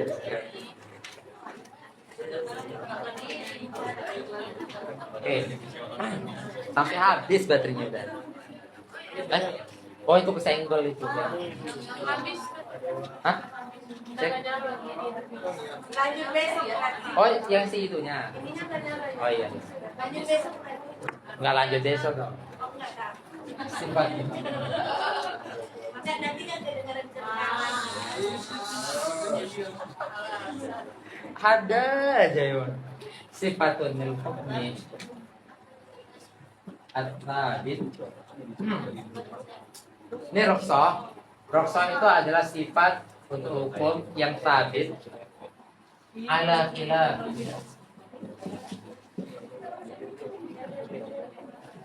ala khilafi dalilin syar'i. Nah, masih lanjutan tentang wajib kemarin. Wajib atau sunnah, mandub atau makruh atau haram seperti yang kita lihat kemarin. Nanti ada kewajiban-kewajiban atau kesunahan-kesunahan atau kemakruhan atau keharaman yang dimana dia itu selaras dengan hukum syar'i yang ada. Selaras dengan hukum syar'i yang ada. Seperti misalnya wajibnya puasa. Wajibnya puasa karena memang ada dalil syar'inya yang mengatakan gitu. Atau wajibnya sholat, ada dalil syar'i yang mengatakan. Nah sehingga kalau sholat, zakat atau puasa itu dianggap sebagai sifat, dianggap sebagai azimah. Kenapa? Karena pekerjaan-pekerjaan ini itu memiliki sifat. Berarti kan azimah ini adalah sifat. Berarti dia adalah al-wajibah al-azimah. Kenapa ini azimah pakai zai ya? Bukan pakai dha. Azimah, lain lagi nanti azimah. Karena dia adalah kewajiban yang memiliki dalil syar'i, yang dia itu selaras dengan dalilnya. Yaitu seperti sholat. Sholat itu adalah kewajiban dan dia dianggap sebagai azimah. Kenapa? Karena dia memiliki hukum, yaitu wajib, dan hukum itu selaras dengan dalil syar'inya, yaitu aqimus sholah. Jelas nih? Itu nanti dinamakan dengan azimah. Walaupun sejatinya poin di dalam ta'rif azimah itu panjang. Begitu juga poin di dalam ta'rif ruksa itu panjang. Tapi kita lihat yang sesimpel mungkin. Ini yang paling simpel ini. Kita langsung melihat azimah sama ruksa itu dari sisi dia adalah sifatnya hukum. Berarti hukum itu ada al-wajib, ada al-mandub. Oke, ada al-wajib, ada al-mandub dan seterusnya. Ini semua adalah hukum. Berarti kan masih lanjutan dari yang kemarin al-wajib. Tetapi hukum ini punya sifat. Apakah hukum ini adalah azimah atau hukum ini adalah rukhsah? Kalau misalnya hukum ini dihukumkan wajib dan karena selaras dengan dalil syar'i yang ada, maka dia disifati dengan azimah. Kenapa? Karena azimah itu adalah sifat bagi hukum yang dia itu muakkad. Muakkad itu maksudnya apa? Diakidkan dengan dalil syar'i yang ada, selaras. Seperti sholat, zakat, dan seterusnya. Nah, sedangkan rukhsah itu sifat juga kepada hukum. Sehingga akhirnya saat kita melakukan rukhsah bukan sedang membangkang sama syariat. Paham ya? Misalnya ada orang lagi di safar lalu dia nggak puasa. Loh, bukannya yang wajib itu puasa ya? Kalau si fulannya puasa, nah kita nggak mengatakan dia membangkang sama syariat. Kenapa? Karena rukhsah itu juga sifat bagi hukum. Berarti tadi apa? Misalnya dia melakukan puasa itu nanti puasa bagi orang yang safar itu nanti ada istilahnya khilaful aula. Betul. Sini saya berikan ada istilah khilaful aula. Jadi gini ya. Kita kemarin menemukan ada yang makruh. Ada makruh, ada ini khilaful aula. Ada makruh, ada khilaful aula. Makruh itu adalah ma tolabahu syari' tolaban atarka gitu. Berarti ma tolabahu syari' atark. tolaban ghairu jazimin. Kan gitu kan? Atau kemarin itu bahasanya adalah maqtadahu syari atau maqtada at-tarka atau al-kaffa tolaban ghairu jazimin. Nah, itu sebenarnya ada tambahan lagi binahyin maksudin. Berarti kalau kita belikan makro itu apa? Makro itu adalah yang iqtada. Iqtada. Al-kaffa iqtidaan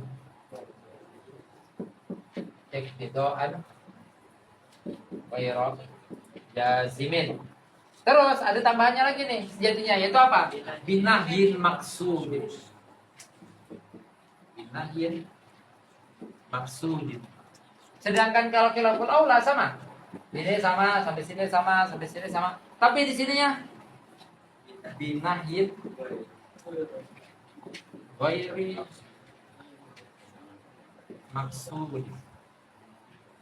Apa maksudnya binahyin maksudin sama binahyin ghairi maksudin? Misal binahyin maksudin itu misalnya ada orang atau ada hadis yang melarang tentang apa sesuatu yang makruh itu? Hah? Makan bawang misal, makan bawang makruh. Nah, makan bawang itu memang ada hadis khusus yang melarang itu. Jelas nih. Misalnya la ta'kulu al-basal, misal seperti itu. Atau la ta'kul al-basal. Itu ada hadis khusus yang memang larangannya tertuju kepada bawang. Itu yang dinamakan dengan ada iktidok untuk tidak melakukan sesuatu yang dimana iktidoknya ini gak jazim karena boleh ditinggalkan. Iktidoknya gak jazim. Tetapi iktidoknya ini langsung dengan larangan yang tertuju kepada al-matruknya itu. Paham ya? Seperti misalnya ada tadi la ta'kul basal, jangan makan bawang. Berarti itu adalah larangan langsung ke bawang. Paham? Nah, terus misalnya ada perintah nih, ada perintah makanlah kurma. Berarti kan ini perintah makan kurma. Kalau misalnya kita tidak makan kurma, itu kan berarti kita meninggalkan perintah. Nah, meninggalkan perintah itu sejatinya dilarang. Meninggalkan perintah itu kan dilarang berarti. Tetapi larangannya itu tidak secara langsung. Karena yang diperintahkan adalah perintahnya. Jelas nggak nih? Yang diperintahkan adalah makan kurma. Meninggalkan makan kurma itu berarti sesuatu yang tidak diperintahkan. Sesuatu yang dilarang lah bahasanya. Tetapi larangannya itu tidak secara langsung. Paham ya? Larangannya itu tidak secara langsung. Nah, melakukan larangan dari jalur yang aslinya itu diperintah, itu dinamakan dengan khilaful aula. Seperti apa? Yang aulanya itu adalah makan kurma. Karena ada dalil yang menyuruh makan kurma. Tapi saya tidak makan kurma. Berarti saat dikatakan dia tidak makan kurma, maka dia sedang melakukan sesuatu yang ada iktidok ghairu jazim, tetapi binahin ghair maksud. Larangan yang tidak secara langsung. Karena yang ada di dalam dalilnya bukan larangannya. Yang ada di dalam dalilnya itu adalah perintah untuk melakukannya. Jelas? Nah, itu nanti dinamakan dengan khilaful aula. Paham ya? Gitu, berarti meninggalkan kesunahan itu nanti semuanya masuk ke dalam khilaful aula. Jelas? Gitu. Beda dengan makruh. Bisa bedain nggak antara khilaful aula sama makruh? Kalau makruh ada dalil khusus yang melarang. Kalau khilaful aula nggak ada dalil khusus yang melarang. Yang ada adalah dalil khusus yang memerintahkan sebaliknya. Sehingga akhirnya dia dinamakan dengan nahyin ghair maksud. Berarti kalau ada perintah yang memerintahkan sebaliknya, kalau kita melakukan yang sebaliknya, maka kita sedang melakukan larangan, tetapi larangan yang secara nggak langsung. Kalau ada perintah yang merintah untuk makan kurma, tapi kita malah nggak makan kurma, maka itu kita sedang melakukan larangan dari meninggalkan makan kurma, tetapi larangannya secara nggak langsung. Karena yang ada adalah perintah sebaliknya. Jelas ya? Nah, koridor ini beda dengan al-wajib sama al-haram. Gitu. Koridor ini kan kalau misalnya makruh, kebalikannya makruh pula, mandub. Kebalikannya jadi khilaful aula. Paham ya? Ya. Kenapa enggak kebalikannya langsung dikatakan makruh? Karena perbedaan antara mandub sama perbedaan antara khilaful aula sama makruh. Karena makruh itu adalah ada dalil yang langsung menuju larangan itu. Sedangkan khilaful aula itu kebalikannya mandub. Jelas nih? Nah, hal ini berbeda kejadian di dalam wajib sama haram. Kenapa? Karena wajib meninggalkan yang wajib auto haram. Jelas nih? Jadi misalnya wajib sama haram itu sama-sama sesuatu yang misalnya haram nih. Kalau kita katakan haram itu adalah maqtadha al-kaffa iktidaan jaziman, seperti itu. Baik nahyin maksud atau nahyin ghair maksud. Berarti apa nahyin ghair maksud yang haram? Nahyin ghair maksud yang haram. Kalau nahyin maksud haram itu kan adalah melakukan zina. Karena zina ada yang memang dalil khusus ngelarang zina. Tapi kalau misal minum khamar, mencuri, membunuh, itu nahyin maksud semua kan? Nah, terus kira-kira apa yang nahyin ghair maksud dan haram? Ya itu. Kok susah banget? Cari aja kebalikannya wajib. Berarti meninggalkan sholat, meninggalkan puasa, haram nggak? Haram. Kita nggak mengatakan, oh bentar-bentar, ini kalau kebalikannya wajib, ini nahyin ghair maksud ini. Apakah ada istilah khususnya? Lah. Beda kalau misalnya meninggalkan puasa Senin, meninggalkan puasa Kamis. Kemarin kalau ada yang nggak puasa Asyura, meninggalkan puasa Asyura misalnya. Apakah langsung kita katakan makruh? Enggak. Kita katakan sebagai khilaful aula. Karena meninggalkan puasa Asyura, meninggalkan puasa Senin Kamis itu adalah iqtadahul kaf. Iqtidaan ghairu jazimin binahyin ghairi maksud. Bisa bedain ya antara khilaful aula sama makruh. Gitu. Dan di dalam wajib sama haram enggak berlaku sebaliknya. Karena wajib kebalikan wajib langsung haram. Berarti meninggalkan puasa, meninggalkan zakat haram. Jelas? Terus kalau meninggalkan zina maka wajib. Kenapa jadi haram meninggalkan zina? Meninggalkan zina haram, meninggalkan membunuh haram, meninggalkan mencuri jadi ikutan haram jadi wajib. Meninggalkan zina wajib, meninggalkan membunuh wajib, meninggalkan mencuri wajib. Jelas nih? Baru jadi nih. Nah. Oke, tadi kenapa saya menjelasin ini biar kita ketahui bahwasanya ada nanti beberapa rukhsah yang dimana itu masuknya khilaful aula. Kenapa? Sebagaimana azimah itu nanti masuk ke dalamnya 5 hukum, yaitu azimah itu ada azimah yang wajib, ada azimah yang mandub, ada azimah yang khilaful aula, ada azimah yang haram, ada azimah dan seterusnya, yang makruh dan seterusnya, yang mubah gitu. Khilaful aula juga seperti itu. Khilaful aula, rukhsah juga seperti itu. Rukhsah itu nanti juga memiliki beberapa hukum. Itu. Rukhsah memiliki beberapa hukum. Itu. Ada rukhsah yang wajib, ada rukhsah yang sunnah, ada rukhsah yang mubah. Baru nanti khilaf tentang apakah ada rukhsah yang haram atau rukhsah yang makruh atau rukhsah yang khilaful aula, itu nanti khilaf. Kita ambil yang aman aja, kita katakan nggak ada. Bagaimana bisa dia rukhsah tetapi haram? Nggak rukhsah lagi dong jadinya. Nah, rukhsah itu apa? Rukhsah itu adalah sifat bagi hukum. Ini tadi wajib. Tetapi dia itu sabitnya ala khilafi dalilin syar'iyyin. Seperti apa? Seperti bolehnya minum khamar. Bagi siapa? Bagi orang yang muttor. Minum khamar kan haram. Tiba-tiba dalil syar'i yang awalnya mengatakan haram, tetapi kok tiba-tiba diperbolehkan karena dia muttor. Ila maturra bahasanya. Atau bolehnya aklul maitah bagi orang yang muttor. Nah, bolehnya aklul maitah bagi orang yang muttor itu adalah sabit ala khilafi dalil syar'iyyin. Sehingga akhirnya kebolehan aklul maitah bagi orang yang muttor itu masuk ke dalam koridor rukhsah. Jelas? Oke, kalau gitu hada wallahu taala alam, kita tutup dengan komputer majelis. Subhanallahumma wa bihamdika asyhadu an la ilaha illa anta astaghfiruka wa atubu ilaik. Allahumma shalli